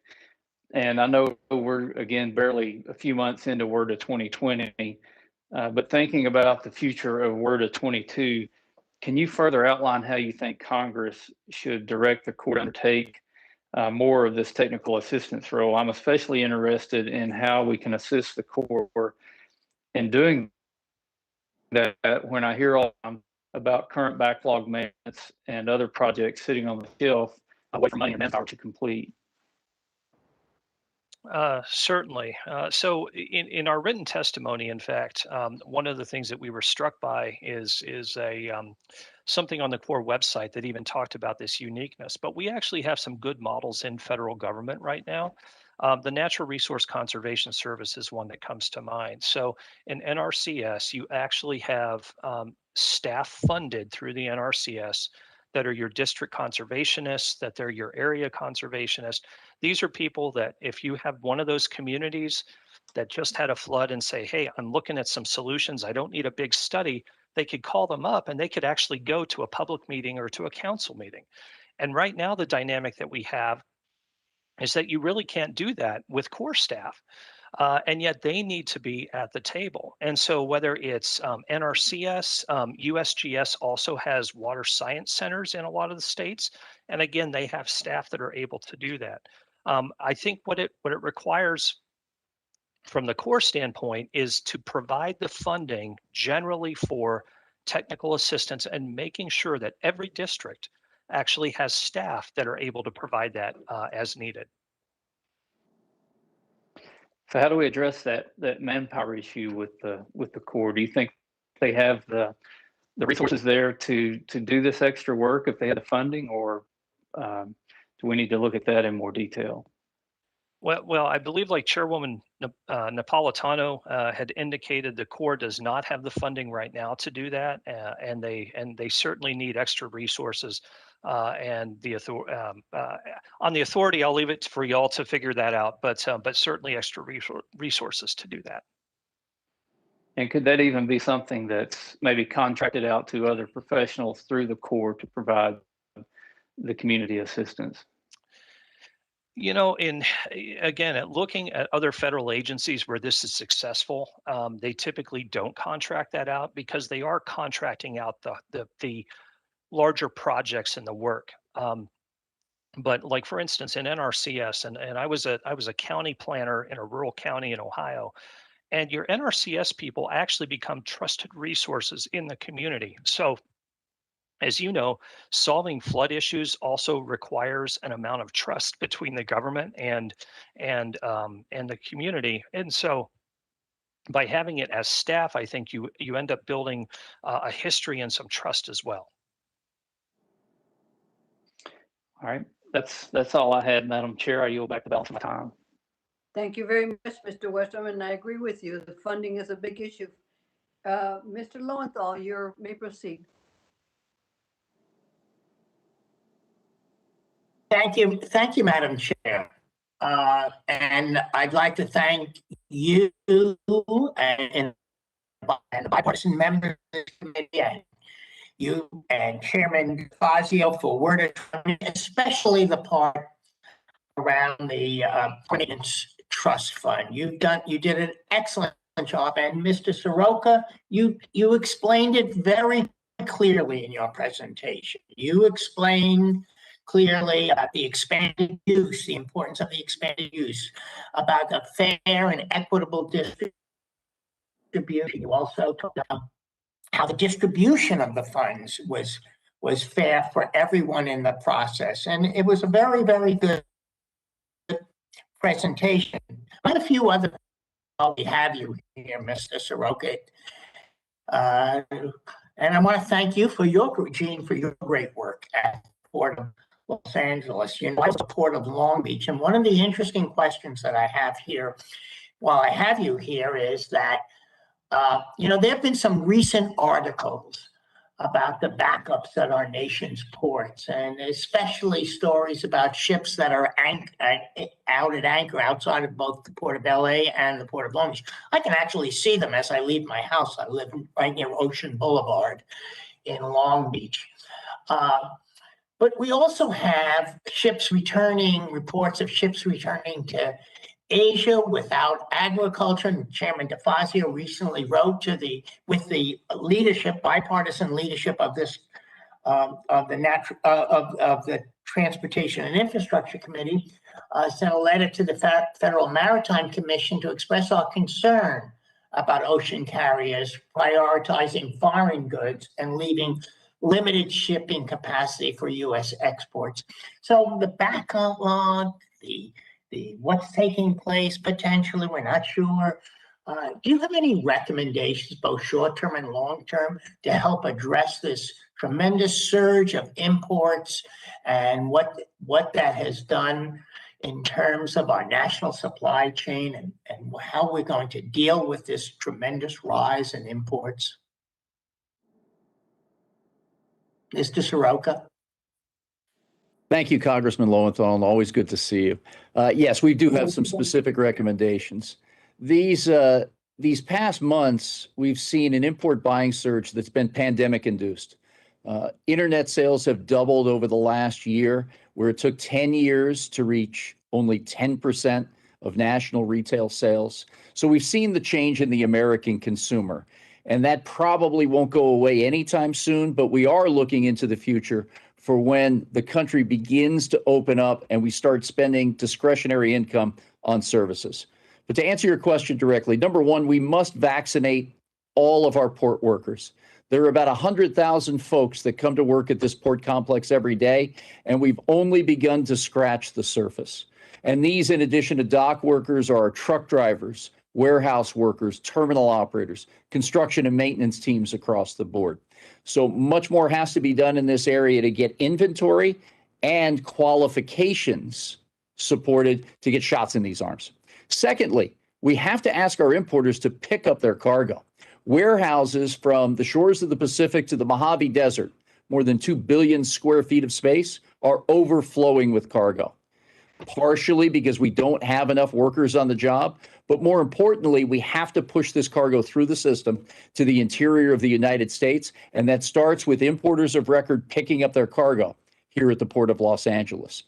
And lastly, we have to segment our cargo to make sure that the products that are moving out to the Inland Empire can be done with lower times of congestion and traffic on our roadways and freeways. We've got to be more succinct, and all of that is accomplished by increasing participation in our nation's only port community system, the Port Optimizer. Sharing data across stakeholder groups and participants of private and public sector both are the answer to times like this when port congestion slows down. But in finally answering this question, sir, what we also have seen is a 50% increase in productivity of our vessel work. Pre-pandemic, we were averaging about 10 ships at the Port of Los Angeles every day. Today, we're averaging 15 ships. And on this very Tuesday, we have 17 container ships in port that our longshore men and women are working around the clock to get the cargo out to U.S. consumers. Thank you for that very complete answer and understanding where our ports are today, especially the major ports of the West Coast. Thank you, and I yield back. Thank you, Mr. Lowenthal, and we will now proceed to Mr. Weber. You may proceed. Thank you, Madam Chair. Lots of good stuff here today. Lots of good stuff. One of the questions I have for the whole panel is that resilience has been suggested that it equals natural or non-structural solutions to future risks. But it's clear that resilience can mean a whole lot more than that, and it is basically not what we would call a one-size-fits-all approach. So I'll give this over to the panel, and I'm going to ask a couple of things. Well, first of all, let's just do it this way. Talk about this, and then I'll ask you a follow-up question. So we'll start with whoever wants to start with that question. It's not a one-size approach. Do we work with local communities? Is it critical that we work with local communities? Do we have project sponsors? Do we bring them all together? I know our great chairwoman from Science talked about having meetings in Texas with flood people. Can we do that with the resilience with local communities? What do y'all say about that approach? Yes, sir. So resilience, as you said, it is not a one-size-fits-all approach, and it really is all the tools in the toolbox. It can certainly be non-structural and nature-based, but it also can be structures, and it can be and protecting buildings and critical infrastructure and so on. The importance, I think, of having that dialogue with the community is to exchange understanding, because what we're seeing in resilience is there's a lot of active research going on. There's two new technologies being applied. There are new techniques of resilience being invented, and we need to understand all the resilience techniques so that we can apply the right tools to a given community situation. Chad, are we getting, well, I'll go on to the next witness and I'll ask the follow-up question. Who wants to weigh in? Yeah, I also think, sir, that we need. Go ahead, Matt. Go ahead. All right, sorry about that. Congressman, I appreciate your question. In Virginia, we have a lot of different coastal environments and inland environments, and we know that there are certain critical infrastructure assets and certain communities that, the only option is to shelter those in place. And we're going to have massive engineering solutions in order to protect those assets and protect the local and regional economies and the communities that they, that they support.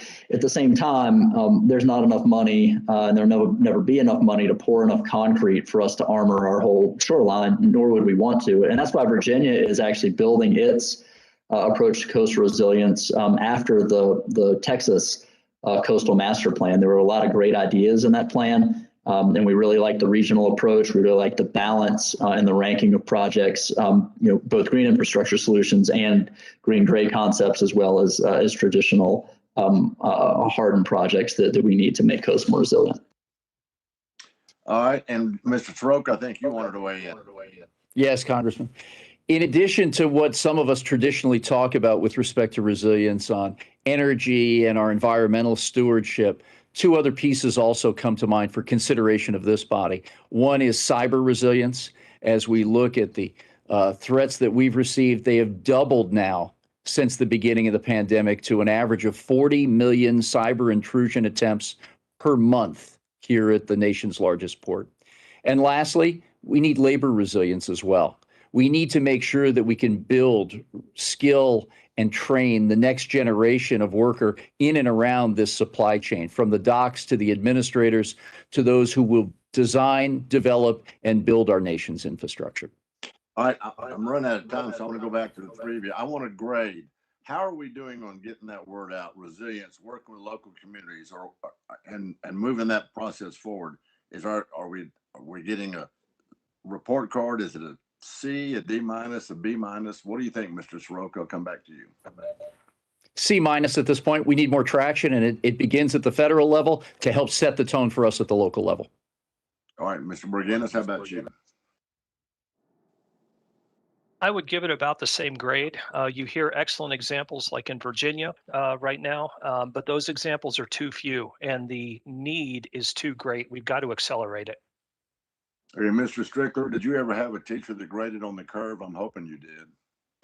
I did, yes, sir. But I would tend to agree. We're a little below average here across the board. We have some communities in Virginia that are out in front, Virginia Beach, Norfolk, with robust plans. Many other communities that lack the capacity that are nowhere right now. All right, I appreciate that, Madam Chair. Thank you for your indulgence. I yield back. Thank you, Mr. Weber, for your part in it. Next, we have Mr. Pappas. You may proceed.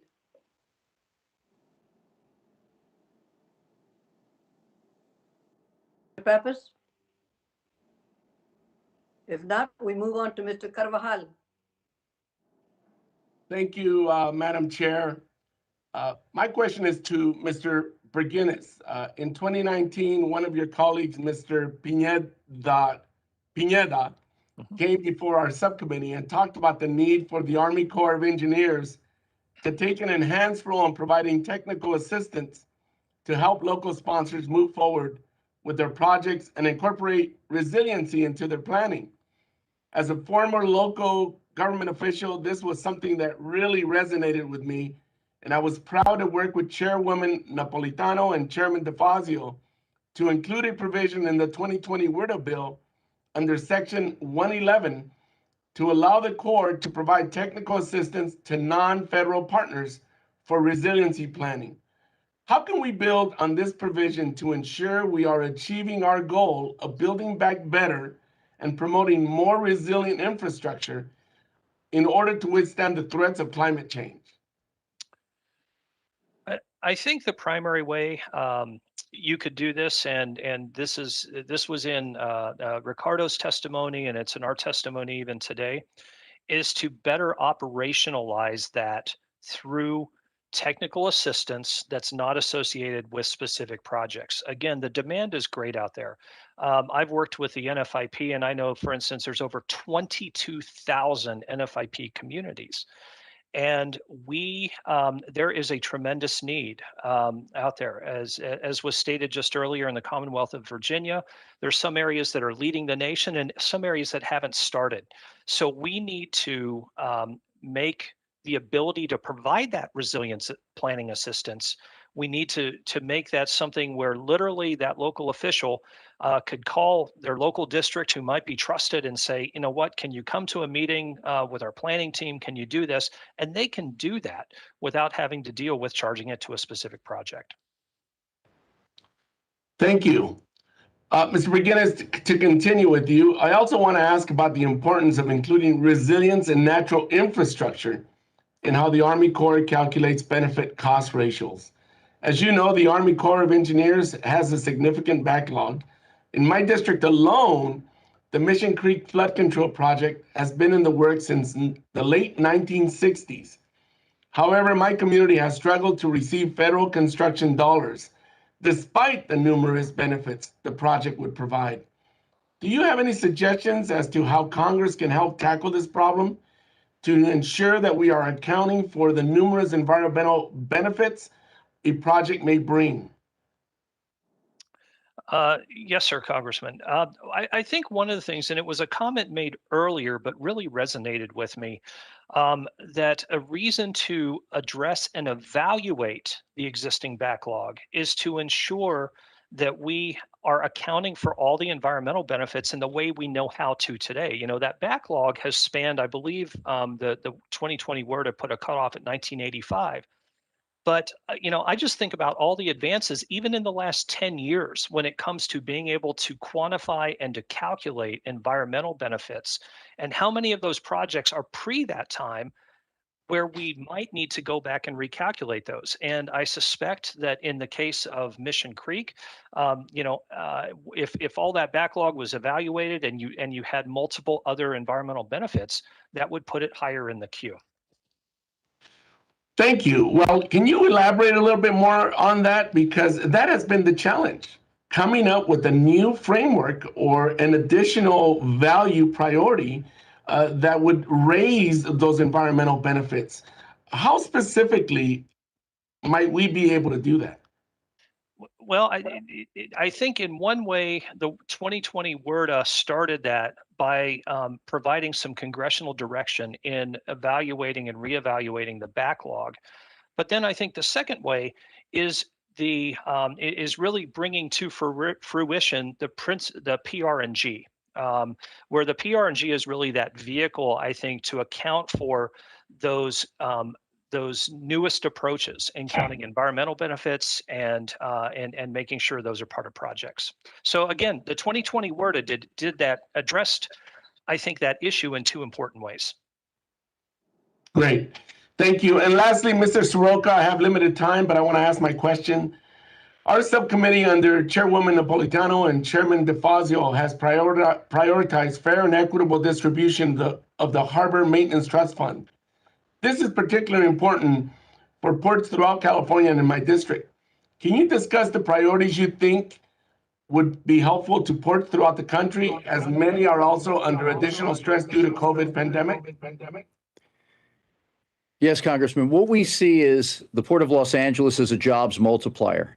As we build and develop this port, it makes us more competitive to move more cargo, passenger ships, and bulk products, which also create more jobs for those in and around the port complex and the supply chain.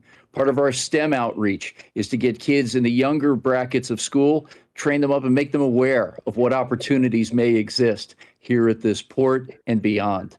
So we believe that equitable distribution of work carries on to our communities as well. Thank you very much, Madam Chair. I yield back. Thank you, Mr. Carvajal, for your comments, and you went over a little time, but that's okay. Next, we have Mr. Garrett Graves. Mr. Graves, you may proceed. Thank you, Madam Chair. It's nice to see you again.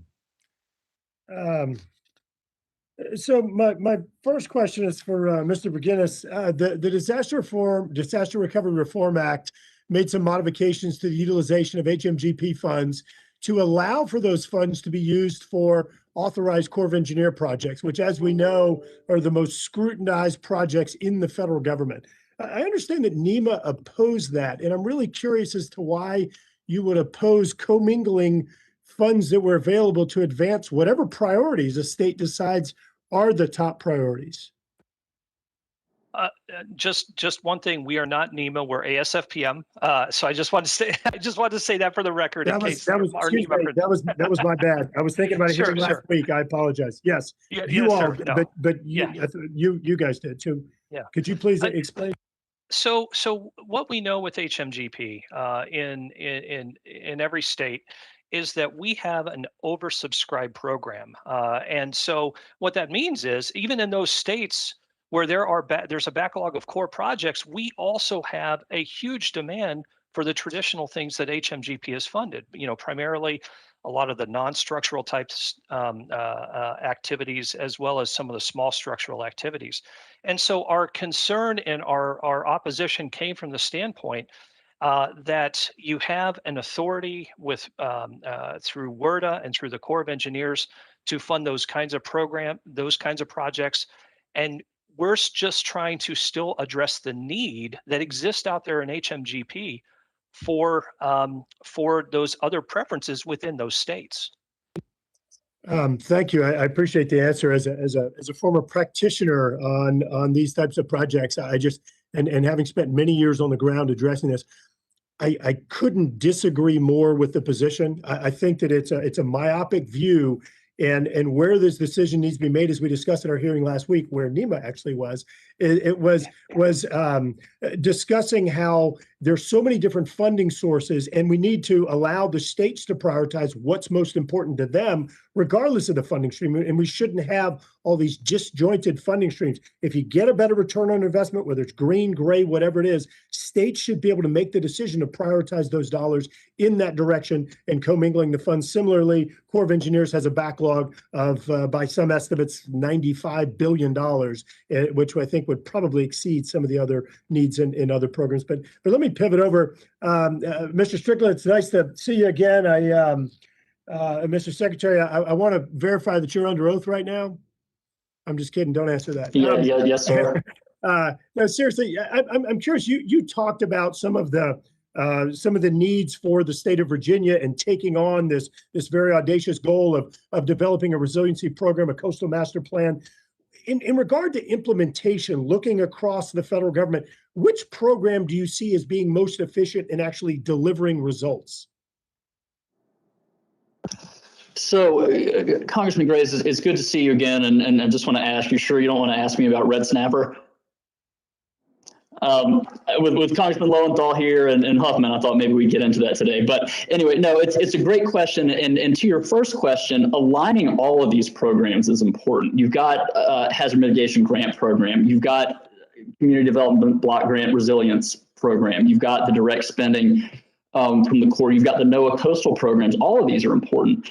And aligning those in a way that states can leverage all that money together, to your point, particularly states that have these well thought out resilience plans, in a way that we can prioritize that funding to meet those needs that have been identified, by states in consultation with the communities and also our federal partners. So I hate to give you a non-answer, but there are many different programs we'd like to leverage. And the point I guess I want to make is that we want to try to align all of those to get the maximum benefit. Thank you.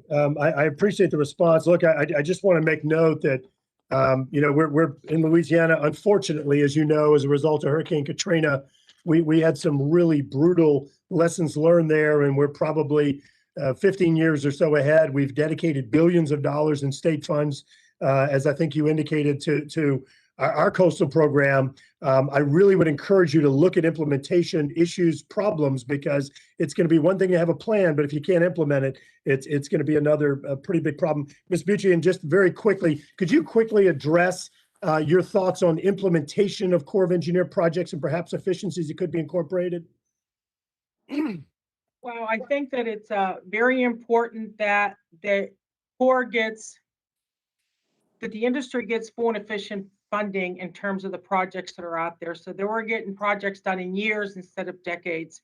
So with this new 65-35 cost change, we need to make sure we use the entire trust fund balance and get all the projects. We're going to have some openings in the next couple of years as Lower Mon gets done and Chickamauga and Kentucky Lock and Dam shortly thereafter. We want to make sure that we keep moving down the capital development strategy, the 15 projects, and just get them done in a matter of years instead of decades. So full and efficient funding is probably the best thing they need to do. Great. Thank you. Madam Chair, I want to thank you for the extra few seconds there. And I want to make note of this. People keep talking about Texas. Louisiana's got the best coastal master plan in the country. Dr. Pillar, check it out. Thank you very much, Mr. Graves. Now we're proceeding to Ms. Norton.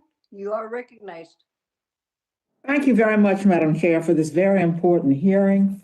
I've got several questions. Let's see how many of I can get in. First, for Ms. Bucci. I'm interested in our waterways because I live here, of course. I represent the district, and the whole National Capital Region is full of congestion. What do you see as the biggest roadblock to achieving the goal of using the waterways to reduce congestion, given your experience with our inland water system? Well, first of all, I think you're absolutely right. We need to find a way to get those domestic trailers and international trailers on the international waterways. It's going to take a little bit of infrastructure at different terminals. A lot of the inland river terminals are only used to handling bulk. We're working closely. Merritt's very proactive on this, and if we can find freight that's not moving on the rivers, we can get into different programs with some federal assistance in handling container or palletized cargo at different terminals. I think it's important to look at the distances that the containers travel. A lot of times people have talked about container and barge and going from Pittsburgh to New Orleans, which is a long distance and a long travel time. If maybe you shorten it and go from Pittsburgh to Morgantown, West Virginia, or East Liverpool, Ohio, where you're taking it off local highways and shorter distances, and the freight's arriving a little more efficiently. But I think it's going to take some training and the proper equipment, and obviously educating the public that handles these containers and these shippers that there's a mode that's underutilized in our system that can take trucks off the road and save some of the highway construction costs. Oh, thank you. Mr. Strickler, you're the Secretary of Natural Resources in Virginia, so this question is for you. It's about regional cooperation to address flooding and resiliency. Are there any ongoing regional efforts in the district in Maryland that you could highlight? If not, should there be? Congresswoman Norton, thank you for your question. The answer is that we collaborate with Maryland and the district on a number of initiatives, particularly in transportation infrastructure. Our biggest collaboration in an area in my secretariat that we're trying to build more resilience and more flood protection type activities into is the work that we do together under the Chesapeake Bay program.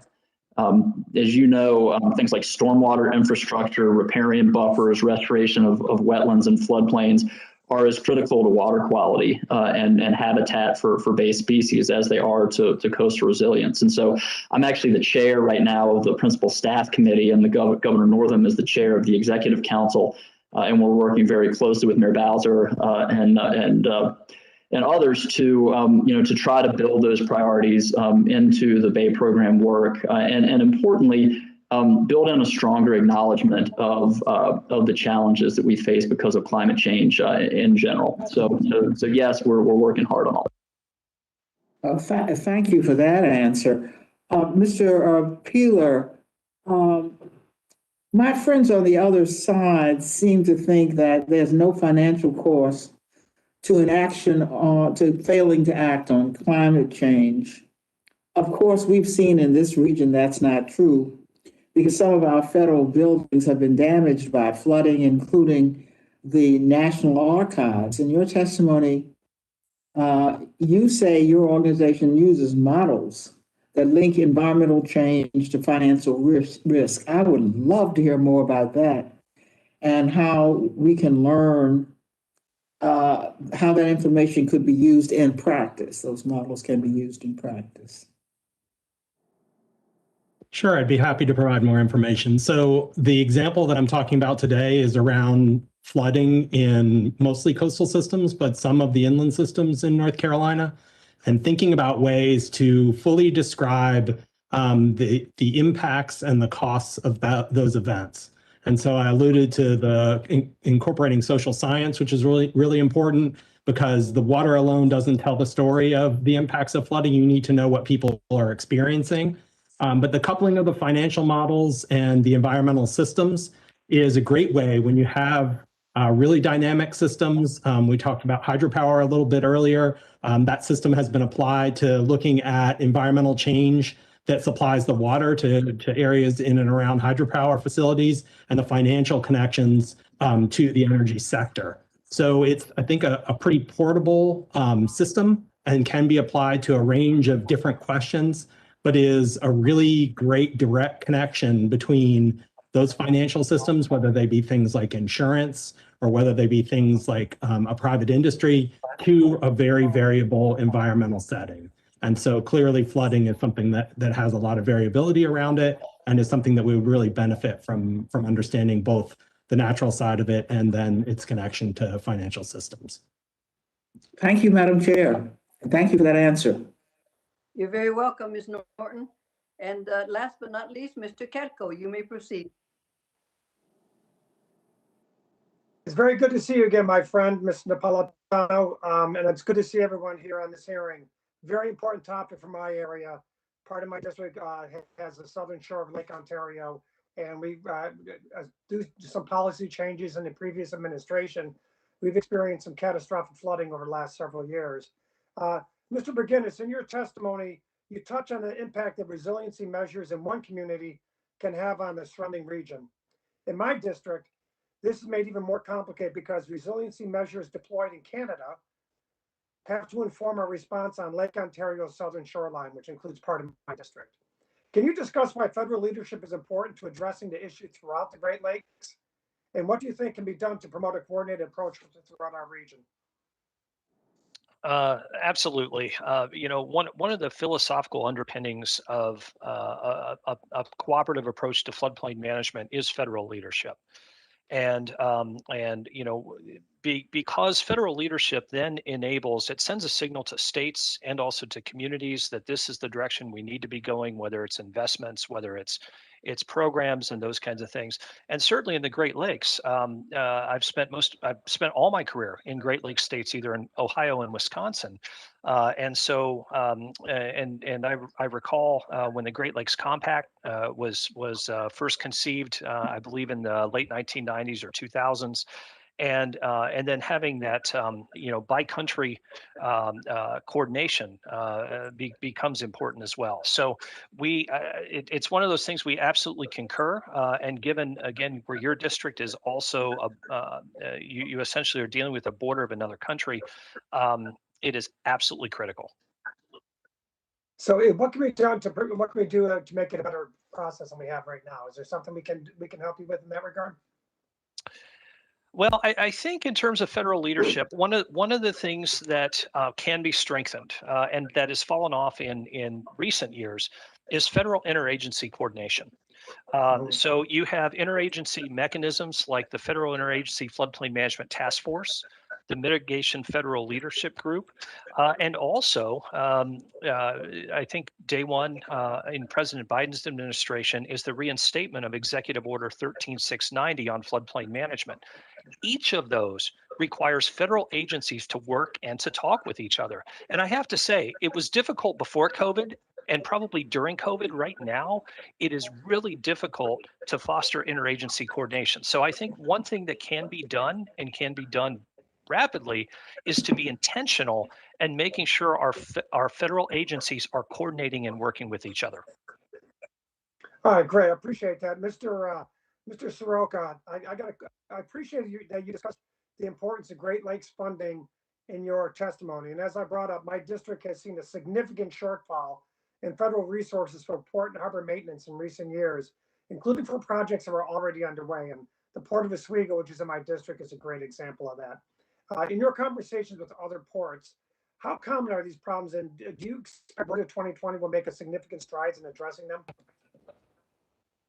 Yes, I do, for the following reasons, and good to see you again, Congressman. The framework, we believe, addresses the traditional dredge ports as well as respecting the needs of the emerging harbors, donor and energy ports, as well as the Great Lakes port system.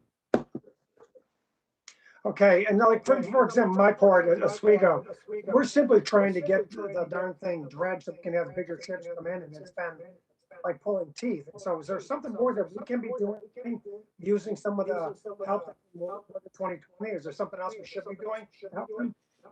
Yeah, I believe, and this is an aspiration, but moving forward, we need a national freight strategy, including dedicated funding for multimodal infrastructure, investment in digital infrastructure and cyber, as well as clean technology and workforce development. This is a great first step from the port community into what we need overall as a nation to raise our level of competitiveness. All right. Thank you very much, gentlemen, and thank you all for your testimony. And thank you, Mr. Napolitano, for having this great hearing, and I yield back. Thank you, Mr. Katko. It's wonderful testimony. It brings up a lot of points that we need to ponder and make sure that we address in the future. In closing, I ask unanimous consent to add into the records the statement by the National Wildlife Federation and the National Sandstone and Gravel Association. I also ask unanimous consent that the record of today's hearing remain open until such a time as the witnesses have provided answers to any questions that may have been submitted to them in writing. And also unanimous consent that the record remain open for 15 days for any additional comments, information submitted by the members or witnesses to be included in the record of today's hearing. And without objection, so ordered. I would very much like to thank Chairman DeFazio, Mr. Rouso, and our respected staff for a bipartisan effort on all the past WORDAs. This is marvelous, and you've heard the proceeds, the benefits, and the great work that is being done by the Corps. I also want to thank all the witnesses for their valuable testimony and a lot of insight that we need to look at. Thank the members for participating today, all members that attended. I'm very grateful to you. So that without objections, if no other members have anything to add, the committee stands adjourned. Thank you and goodbye.